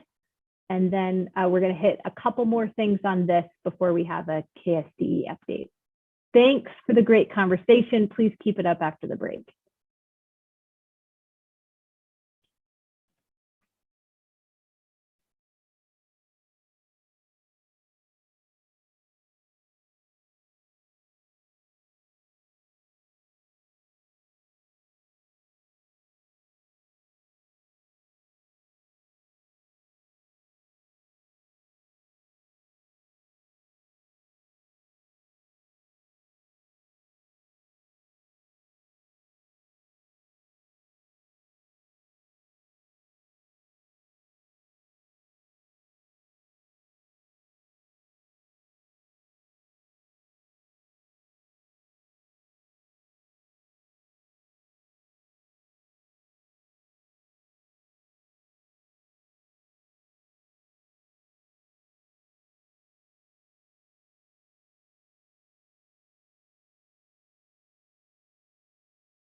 Bert, are we okay to start back up?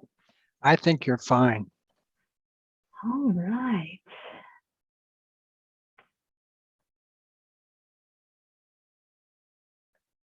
Hello. Sorry, I'm trying to catch up on what was in the chat. So SEAC members, what we would like to do from here, just to give you a roadmap of where we're headed, like Bert mentioned in the chat, he just has one KSDE update. I have one KSDE update. So I'd like to talk with you all about indicator 2, dropout, which I indicated I was going to do. And then my colleague Carrie Rogers is going to talk about indicator 3, which is about participation and proficiency on the state assessment, which has the most changes from US Department of Ed. And then I'd like to talk about our state level of determination for this year. We just got that back from US Department of Ed. And then Bert will wrap it up, but we'll get back on track. We'll spill into the next agenda item. Okay, so I want to talk to you about changes associated with dropout. Sorry again for the scrolling. I hope you're closing your eyes if this makes you sick. All right, so indicator 2. Let's talk through it, I think, maybe using this slide. So it's measuring what you think it's measuring, the percent of youth with an IEP that dropped out of high school. So the big change that I want to make you aware of is a change in data source. This is a change required by US Department of Ed. Technically, we are not required to make this change for one more year. So it is optional on the next SPP APR whether to change the data source. In Kansas, we have decided to change our data source. There are so many changes happening with the SPP APR. We thought, let's just make them all. Let's not put this off. The other reason is if we had decided to wait, that would mean that indicator 1, graduation, and indicator 2, dropout, had 2 different data sources in this next SPP APR. That didn't seem to make any sense to us. So the new data source for indicator 2, sorry for this typo here on the PowerPoint, is to summarize all of these, complicated reports on your screen. It's a special education data source, okay? So in the past, what states have been allowed to do is they had 2 options. They could either use their special education data source. And when I say that, what that means is US Department of Ed requires every year that we submit certain files to them on dropouts of students with IEPs. US Department of Ed has their own business rules that they apply to when we submit that file, okay? The other option that we had is to use the rate that's found in ESCA. I referenced this earlier. And so that measurement, that graduation rate is calculated differently, okay? And we chose historically to use that in Kansas. We've used that for many, many years because it aligns with all the other, like how dropout rate is calculated everywhere else for all other students. So for example, if you go to the KSDE website and you go to Data Central and you want to look at dropout data, it's calculated using that ESCA method. And so it was important to us that our data for students with disabilities aligned with all of the other data. And we didn't not just here at the state level, but we heard that from district staff as well. They said, we don't want to have to explain to our board members, our parents, our colleagues, why we have a different dropout rate for students with disabilities than we do over here for all other students. That disconnect is not going to make sense at the local level. We agreed. So when US Department of Ed put out this proposed change, we submitted comments indicating, please do not take away this option for all of the reasons I just said. US Department of Ed did not listen to us, which is fine. So this is our new data source. So the impact though that has on our data is significant, okay? Let me see what's going on in the chat. Oh, so the question is this PowerPoint being shared? Okay, so the PowerPoint, Adelia, that I am looking at right now, I will just stop really quickly and I'll show you where to find it. So I showed earlier in the presentation, and Kelly has also placed this in the chat for you, our landing page for SPP APR. But In the event someone has gotten kicked out of the Zoom room or anything like that, Kelly's message may not be in the chat. So if you go to the SCPAPR website, you can find every PowerPoint that I have gone through today right here. So let's go back and talk about our indicator 2 data. So here's trend data on indicator 2. Okay, so this is actually very helpful. I didn't realize that this is how this was set up. So this trend data that you're seeing is calculated using the old calculation method, that ESSA calculation method that I talked about. So you see it's just right around 2% every year, okay? And you can see where our targets were. We were not meeting our targets. That was still about where our rate was. So now I'm going to change what I'm sharing, and I am going to take you over to Tableau Public. And on Tableau Public, the historical data, what we did is we went back through our historical data and we calculated it using the new data source. So if you compare this historical data with our SCPAPR, they're not going to match up. And that's because we went back and looked at our data using the new requirements. So probably what's jumping out at you right away is that on the previous trend graph I was showing you, we were right around 2% historically. Under the new data source, we're ranging, from 14% in the most recent year to our maximum of 18.8%. So quite a difference, okay? And that is because the numerator changes from all students to just students with disabilities, correct, Laura? No, that's not my understanding. So my understanding is that it is the denominator that is changing. So under the ESSA calculation rate in Kansas, we use a 4-year cohort. You also had the option of choosing a 5-year cohort. We chose a 4-year cohort, which means your denominator is anyone that came in during that 4-year cohort. That's who's in the pool under the old calculation method, bigger denominator. With Same amount of and dropouts. without disabilities, right? My understanding, it was still just with disabilities. Yes. So 4-year cohort with disabilities. I mean, that's still a pretty big pool, right? Over time, who all came in within that period. My understanding, though, is that the numerator is essentially the same, the business rules that are applied to each. It's still the dropouts with an IEP. But what's different about the new calculation method is it's just looking at that 1 year in time. It's not looking at that cohort. So the denominator is smaller. Without getting too far in the weeds, that is my basic understanding of the difference. So obviously our data looks very different, right? You already heard from me that we commented that this is not what we wanted to do because we want things to be aligned. But at the same time, if this is the conversation we need to be having about our students with IEPs who are dropping out, if this is the way that's best to look at our data, then let's look at it and let's deal with it. Because ultimately, the numerator is the same, right? I heard this from my colleague yesterday who's in charge of this indicator. We're talking about the same amount of dropouts, but it sure looks a lot worse when you say 18% versus 2%. Okay, so if this compels us as a state to really focus on this and try to improve it, then let's do it. So this is what I want you to understand about indicator 2. Change in data source, data is going to look different.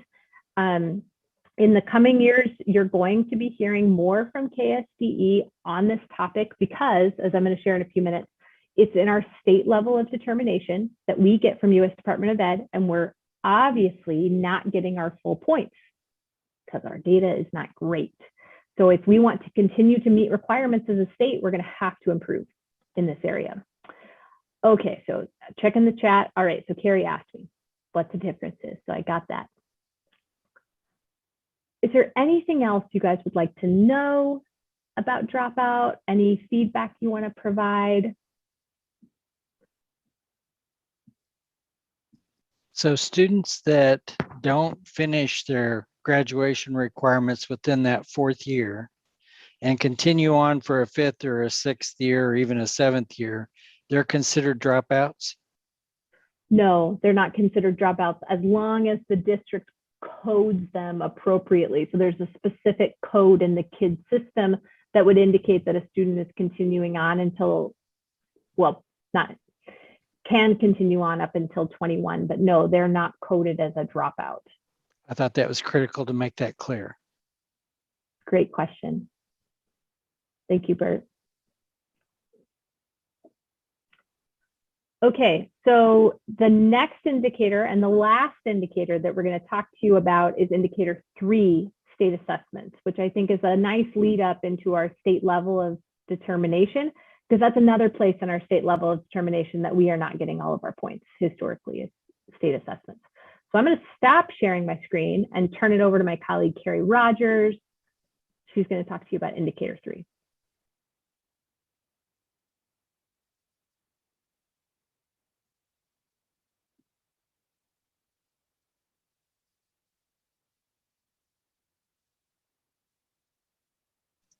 I had to find my unmute button.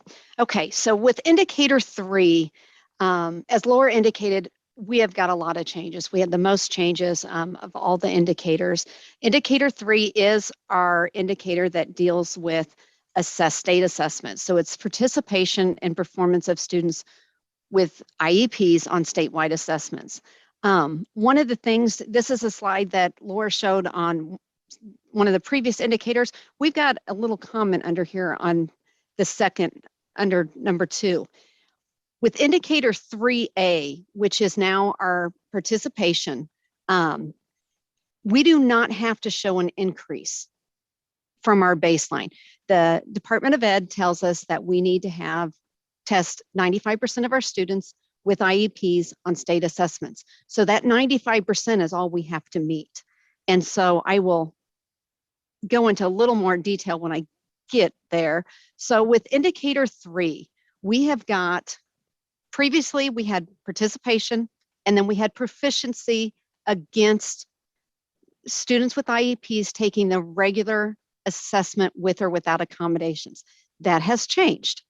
So our participation, it's still looking at all students with IEPs. So we include those students who are taking the gen ed assessment and those students who are taking the alternate assessment in that. For indicator 3B, we're just looking at those students who are taking the general ed assessment with or without accommodations. It's against grade level academic standards, and we're looking at what is our proficiency rate. Indicator 3 is something we haven't looked at before. We are now having to look at data that shows what our proficiency rate is for those students who are taking the alternate assessment, those students with the most significant cognitive disability. And then they couldn't stop there. They had to give us another measurement. We're also having to look at the gap. They want us to look at the gap and the proficiency rate between our students with IEPs taking the regular assessment compared to our students with, or compared to all students taking the regular assessment. So we now have 4 sub-indicators which are separated out for reading and math separately. And then they wanted to add something else to us. So now, in the past, we always looked at grades 3 through 8 and high school, and we took all of those numbers and looked at them together.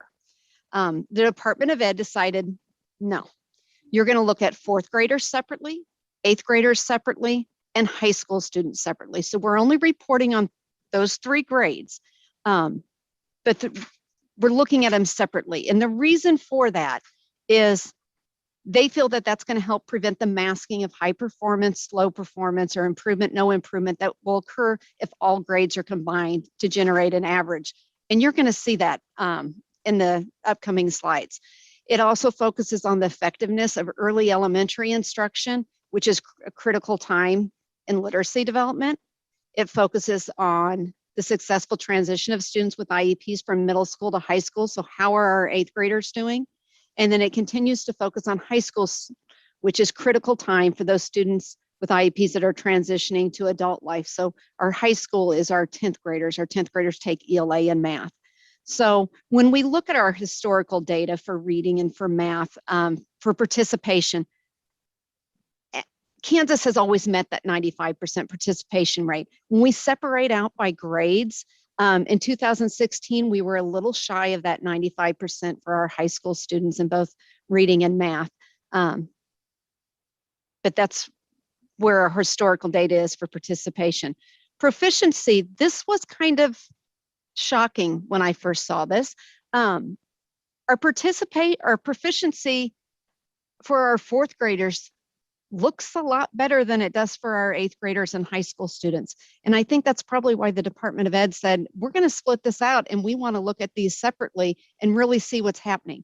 I have meetings on a regular basis with consultants from other states that have the same position I have, and they're all seeing the same thing with their data. Their elementary students are performing much better than, you know, the eighth graders and the high school students.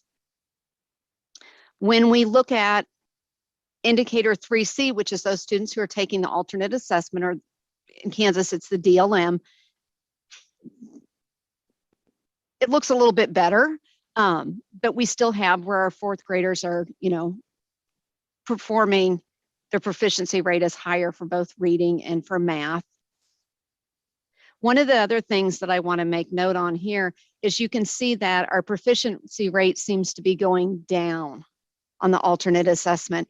And we really kind of anticipate seeing it go down some. And the reason for that is we've been doing a lot of work on the 1%. States are only able, as a state, you're only able to test 1% of your students on an alternate assessment aligned with alternate academic achievement standards. And we've got our waiver with, we've submitted it, this year's hasn't been approved. But with that, we had to go ahead and look at our participation guidelines, provide oversight to districts, and really make sure that we're testing the right students on the right test. In the process of doing that, we've got students who were proficient on the alternate assessment that are moving to the general assessment. So that's why I say we anticipate we're going to see a decrease in that proficiency rate until we, you know, get to the right level, and make sure that we're, you know, testing the right students on the right test. When we look at the gap, I thought this data looked good. I liked this data. You don't see as much of a gap. When we look at our eighth graders and high school students, because this is on the general assessment, where we had our eighth graders and high school students were performing so much lower. When you look at the gap, it's pretty consistent with our fourth graders, which to me shows that all of our eighth graders and high school students are performing at a lower proficiency rate. It's not just our special education students. When we talk about COVID, one of the big things is we do not have assessment data for FFY 2019. All assessments were waived by the Department of Ed. So we have no data. We turned in no data with our FFY 2019. Another thing, we really are going to have to watch closely to see what happens with our state assessment data due to COVID and that disruption in services. We had students remote the last 4 weeks of 2019. Last year, we had some districts that were in person the whole time. We had some that were not. What effect is that going to have on our state assessments? We have some, you know, families that chose to keep their students remote, even if the district was in person. So we need to look at that data and see what impact it's going to have. During our federal updates, Department of Ed has basically been telling us since February, maybe even sooner, that states will probably have to look at their data and may have to consider setting new baselines and new targets in a couple years, and we may have to do that more than once. For this cycle, since all 4 are new basic, we've got 4 new sub-indicators. 3A is basically the same as what 3B used to be, but we're going to have to set baseline. And what we are recommending is to use our FFY 2018 as our baseline. That's our most current assessment data that we have. So it makes sense to use the most current data that we have. Another thing that we're looking at doing when we look at proposing those targets, because of the learning lag or that learning recovery lag, we really felt that it would be good to leave, when we set that baseline, have 2 years without expecting that growth. Because if we see proficiency rates go down, we're going to have time to build that back up to that baseline. So we're looking at, not having any growth for FFY 2020, 2021. And then if you go to Tableau, you'll be able to go ahead and we've got that standard deviation for each of our sub-indicators and for each grade and subject. And so we looked at one standard deviation. We want to have, high expectations for our students. We want them to improve, but we also want it to be achievable and realistic. So we looked at the one standard deviation, and since we only will have 4 years left, since we're looking at not showing growth for FFY 2020 and 2021, instead of dividing by 6, we divided by 4. But if you go into Tableau, if you just leave it at, if you set it at that one standard deviation, you'll be able to see what that final proficiency would be for 2025. On 3D, since we want the gap to decrease, we were looking at a decrease of one standard deviation. And then, as far as what did we do with proposing those targets, we looked at that historical data. We know with the past cycle, we were not close to meeting our targets. And so we need something that is achievable, but yet we want to show growth.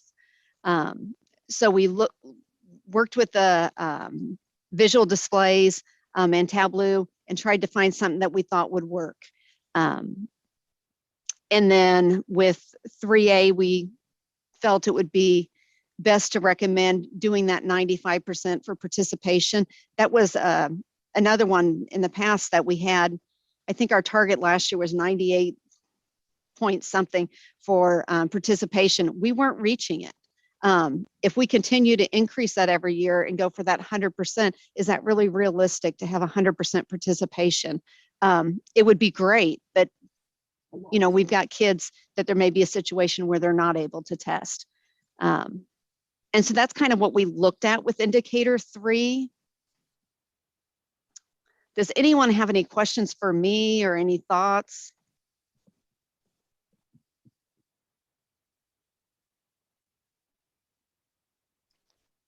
If you think of anything, you can always email me or Kelly and we'll get it to Carrie, and then Carrie can respond to you, because we know this is a lot of information we've thrown at you this afternoon. The thing that we also want you to understand is that Kansas set proficiency at an extremely high level. So when you're looking at these lower scores, keep in mind that compared to other states and where they set their cut scores, we're probably functioning along the same lines as most of our neighboring states. However, because Kansas set their targets so high, then these are really difficult for some students to achieve.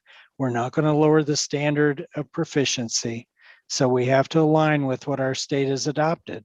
But at the same time, we want our students to perform better. So you'll find that our standards folk, our special education folk, we are providing now science of reading and opportunities for teachers to be trained in how to teach reading using the science of reading format to cover all 5 of the constructs within reading that need to be covered. A lot more professional development being provided, and we think within 5 years, we'll start to see that growth trend go up for our students with disabilities. That's our hope.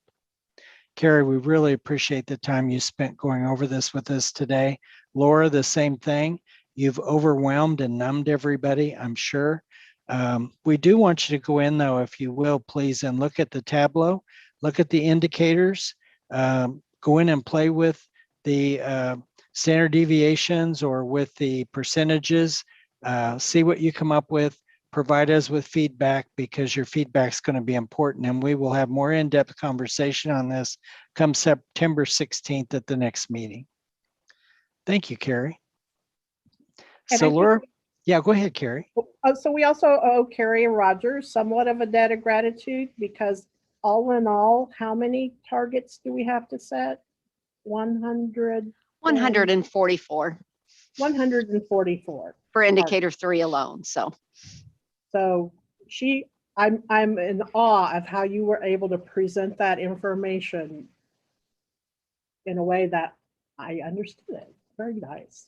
if we would have shown the visuals, of our projected targets, since we have 144 targets, it would have been really overwhelming. So we went with just a summary of what our process we're recommending is. So some night when you can't sleep, go in and look at indicator 3, and we're sure you'll get to sleep pretty quick, because it definitely is it's a heavy task. Carrie, you do such a great job for us, and we really appreciate you. And you have done just a Herculean job of improving those outcomes for alternate assessment. And she looks at every student, and she has called districts and worked with districts to get students moved to regular assessment when it was clear that they shouldn't be taking an alternate. And that's why some of our data in the alternate is not going to reflect the high performance, because we had a lot of students taking the alternate assessment that were highly proficient because they shouldn't have been taking it.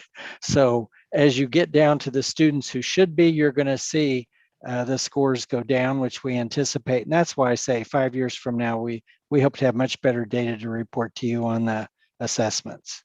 Thanks, Carrie, and thank you, Carrie. Laura, you had an update for us for KSDE updates. What would you like to share?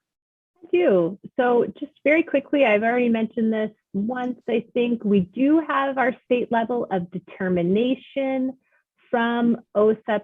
Sorry, Kayla, can I just share the screen share back? Yep, she was ready to go. She had that slide ready. We do have our state level of determination. We met requirements again, which we have for several years in a row. So back on that page that both Kelly and I have put in the chat, the SPP APR page, if you scroll down past the stakeholder input information, you come to our standard information. And here's a nice little table for you. You can see our most recent SPP APR. Again, excellent late night reading. And then the letter from US Department of Ed indicating that we met requirements. Something that we have decided to add to this letter. I need to make my way back to several years and add this information, but we have it in here for the most recent one. If you open it up, it has the letter that came to our state, but it also has the matrix of our data. So it shows you that we met requirements, and it shows you exactly how we did on results and on compliance. I've already mentioned to you that we're not getting the full points for state assessments. And that's both for state assessments, right? Which of course we have an NA, we had a waiver last year, but also on the National Assessment of Educational Progress. US Department of Ed looks at that as well. And then I've already mentioned we're not getting our full points on dropouts. We're doing just fine on compliance. We're doing fantastic on timely and accurate data is how I would summarize that. And I think we're absolutely right to celebrate that we're meeting requirements. That's very exciting, but we're at 81.25%. And if we drop below 80, we are no longer meeting requirements. So yes, let's celebrate, but also let's focus in and close those gaps so that we can continue meeting requirements. So feel free to check that out and ask questions. And if you want this back as a future agenda item to dive into particular things, just let Bert and Kelly know. Laura, one thing I wanted to add with the state assessment, with state assessments, they look at participation rate, and then NAEP is where they're pulling the proficiency rate. So proficiency is pulled from NAEP and not from our state assessments. So. Thanks, Carrie. And NAEP is the National Assessment of Educational Progress. And it's randomly given to selected district grade levels, because I would get a letter that would say my Moline 4th grade would be taking the NAEP and my 8th graders would be taking the NAEP. And then I might not get a letter for 2 years, and I get another letter announcing which grade levels we're going to take the NAEP. So it's random across the country and across the state of Kansas when it's given. I don't believe last year it was given. We'll see what happens this year. My update is that the Commissioner of Education, Dr. Watson, and the Deputy Commissioner of Education, Brad Neuenswander, are going to be traveling the state beginning July the 26th. They're going to be coming to communities near you, and they're going to be seeking information from those communities on how they think Kansas is doing in aligning what we're trying to reach in outcomes for our state board outcomes with what business and industry and communities feel they need. So they did this some 6 years ago, 5 years ago. I can't remember how long it was. It was after Dr. Watson was employed here, and it really did drive the state board outcomes that they're looking at and that they developed and the plan for the state. So they want to go back and find out after the really bad COVID experience, if communities are feeling the same way, if things have changed, how they've changed, and how we might be able to update how we are providing educational programs and services to students in Kansas to get them prepared to work in Kansas communities and to be living and being successful in Kansas. So we will get that out to you as soon as we get the list of where they're headed. We will let you know. I don't have that list, but they have 50 different communities they're going to be attending. They'll be attending 3 per day is what they've told us. So we will get that out to you. And if you get a chance, you might want to go and just listen in to what's being shared at those centers where the conversations will occur. And at this point in time, I know that Leslie had to leave, and I feel bad that we missed her update, but she'll give us an update in September. And she can always send us one and we'll send it out to you. And if you're not on the Families Together newsletter, you might want to go to Families Together and just put it in your Google search and it will come up. And then you can sign up for their newsletter and you'll get their newsletters as they put them out. And it also lists training opportunities and services that are available within the state for families. So how about the Kansas Association of Special Education Administrators? Any update? I can jump in there unless somebody else is on that wants to, but the biggest update for me would be I'm no longer president. I've been president for 2 years. Now I'm past president, which means I'm going to know less at some points about what's going on. But our new president is Jamie Callahan. Our new president-elect is Doug Anderson. I expect good things from them. I expect them to do wonderful things throughout the year. As past president, one of my official roles is chair of the liaison committee, which means I'm going to liaison with other groups, including this one. I've already got a committee of, off the top of my head, 5 or 6 people put together that want to seek out and work with other organizations. So we'll still be sharing information, but it'll be from a different source, some of this stuff going on. So that's all I've got today. Thank you, Heath. We really appreciate that. And Mike, I saw you were on. Would you like to give a Disability Rights Center update? Sure, I'll do my best to do that. Just a lot of it has kind of been covered other places, but we're excited to have been part of some of the coalitions and partnerships that the department has been with the University Center for Excellence in Developmental Disabilities and some of the work that they've been doing around transition. We also participate in the Transition Transformers group, we just elected new leadership there, and looking forward to continue to make progress. So there's a lot of things there. I also participate as does department staff on the State Rehabilitation Council, and I think there's a lot of work happening at vocational rehabilitation, and looking forward to kind of some of as they move some staff around, and I think they're kind of, as their reorganization effort kind of kicks in and they get further down the road and keep addressing some of their staffing challenges, we're really excited for some of the changes that are happening there as well. So yeah, lots of good things happening in transition, and excited to be a part of that. Thank you so much, Mike. We appreciate you and the work you're doing here in the state of Kansas. Very beneficial. Supporting families, that's what we're all about. Yeah, I guess one bonus one that I forgot to mention. So previously, this is a legislative update.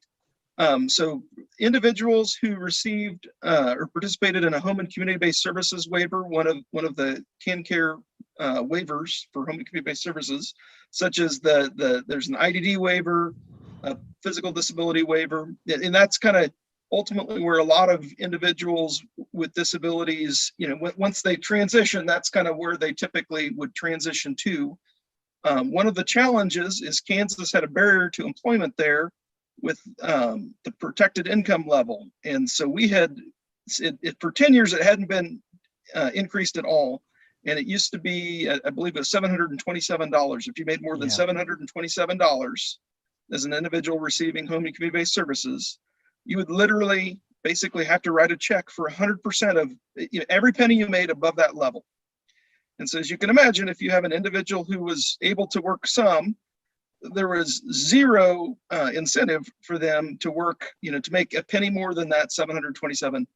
So a couple of years ago, we successfully got the legislature to advocated to increase that to what was then 150% of SSI. And keep in mind, we were one of the lowest in the country.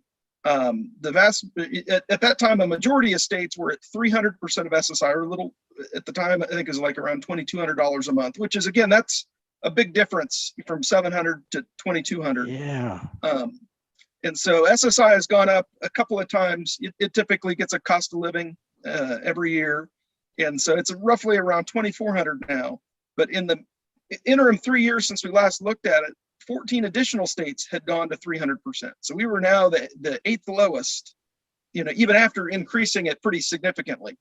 And so thankfully this year, the legislature made that choice to raise it to 300% of SSI. And that, again, for those folks with disabilities wanting to work or able to work or have income of some sort, it was just a travesty that we weren't letting them keep their money.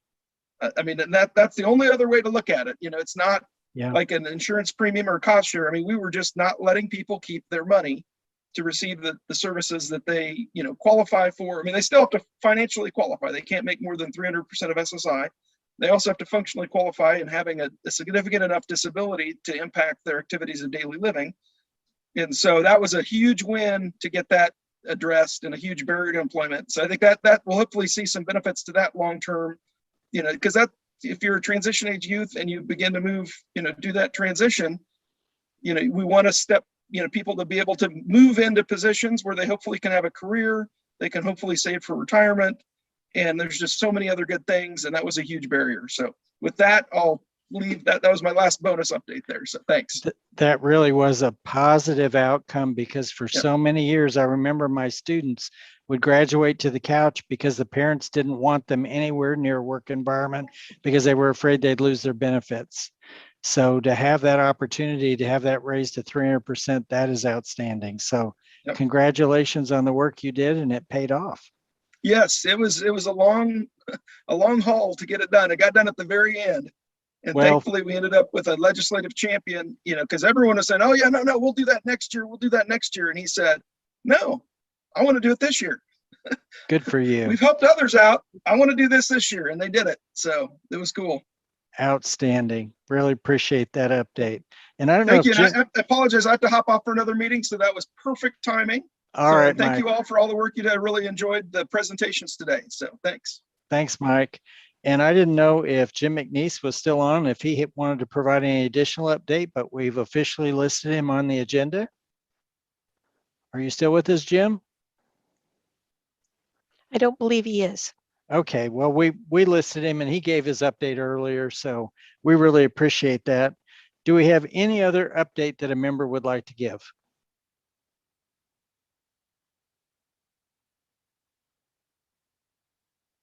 You're all tired and you're saying the SPP wore me out. So I'm ready for my afternoon drink or nap or whatever.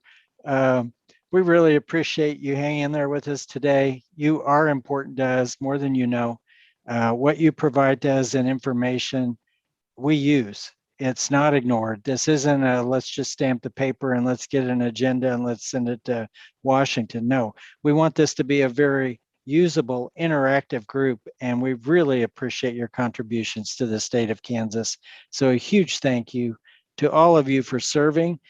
By the September 16th meeting, we hope to have 4 new members because the membership committee will have met and we will have made recommendations to the state board. We'll get those recommendations approved in August, and then they'll be on the board for the September meeting. So that's one of our things we'll work on. You gave us a lot of to-dos. I can't go through them right now, but we will get through the list of my team, and we will follow up on anything that you asked that we did not have an answer for. So I want you to have a wonderful rest of your day. There you go. Keep the main thing the main thing. These are children of staff here at KSDE. We have to keep the kids in mind because that's what we're all here for, is to ensure that these kids get to live a long and healthy life is our outcome that we want to achieve. And that's all students. That's not just some students. That's all of our children deserve the best that we can give them. So with that, I'm going to adjourn our meeting. Yes, I'm sorry. Bert, you want to highlight that one of our parents is the parent of the state Title 6A hurdle champion? Yeah, Shanna Bigler. Her son there jumping over the hurdle. State champion, 6A. Amazing. She's very proud. And we're very proud that she shared this with us and that she continues to share her children with us. She has 4. And we really appreciate all of our children up there. We know there's some future state champions of something up there. So at that point, I'm going to say we're adjourned. I want you to have a wonderful July. See you in September. If there's anything you need, any questions you have, you can send them to me. You can send them to Kelly Byrne, and we will get back with you. I pride myself on responding to emails or getting them to people that can respond to you. So have a great rest of your day, and we will see you in September. I think that's a song.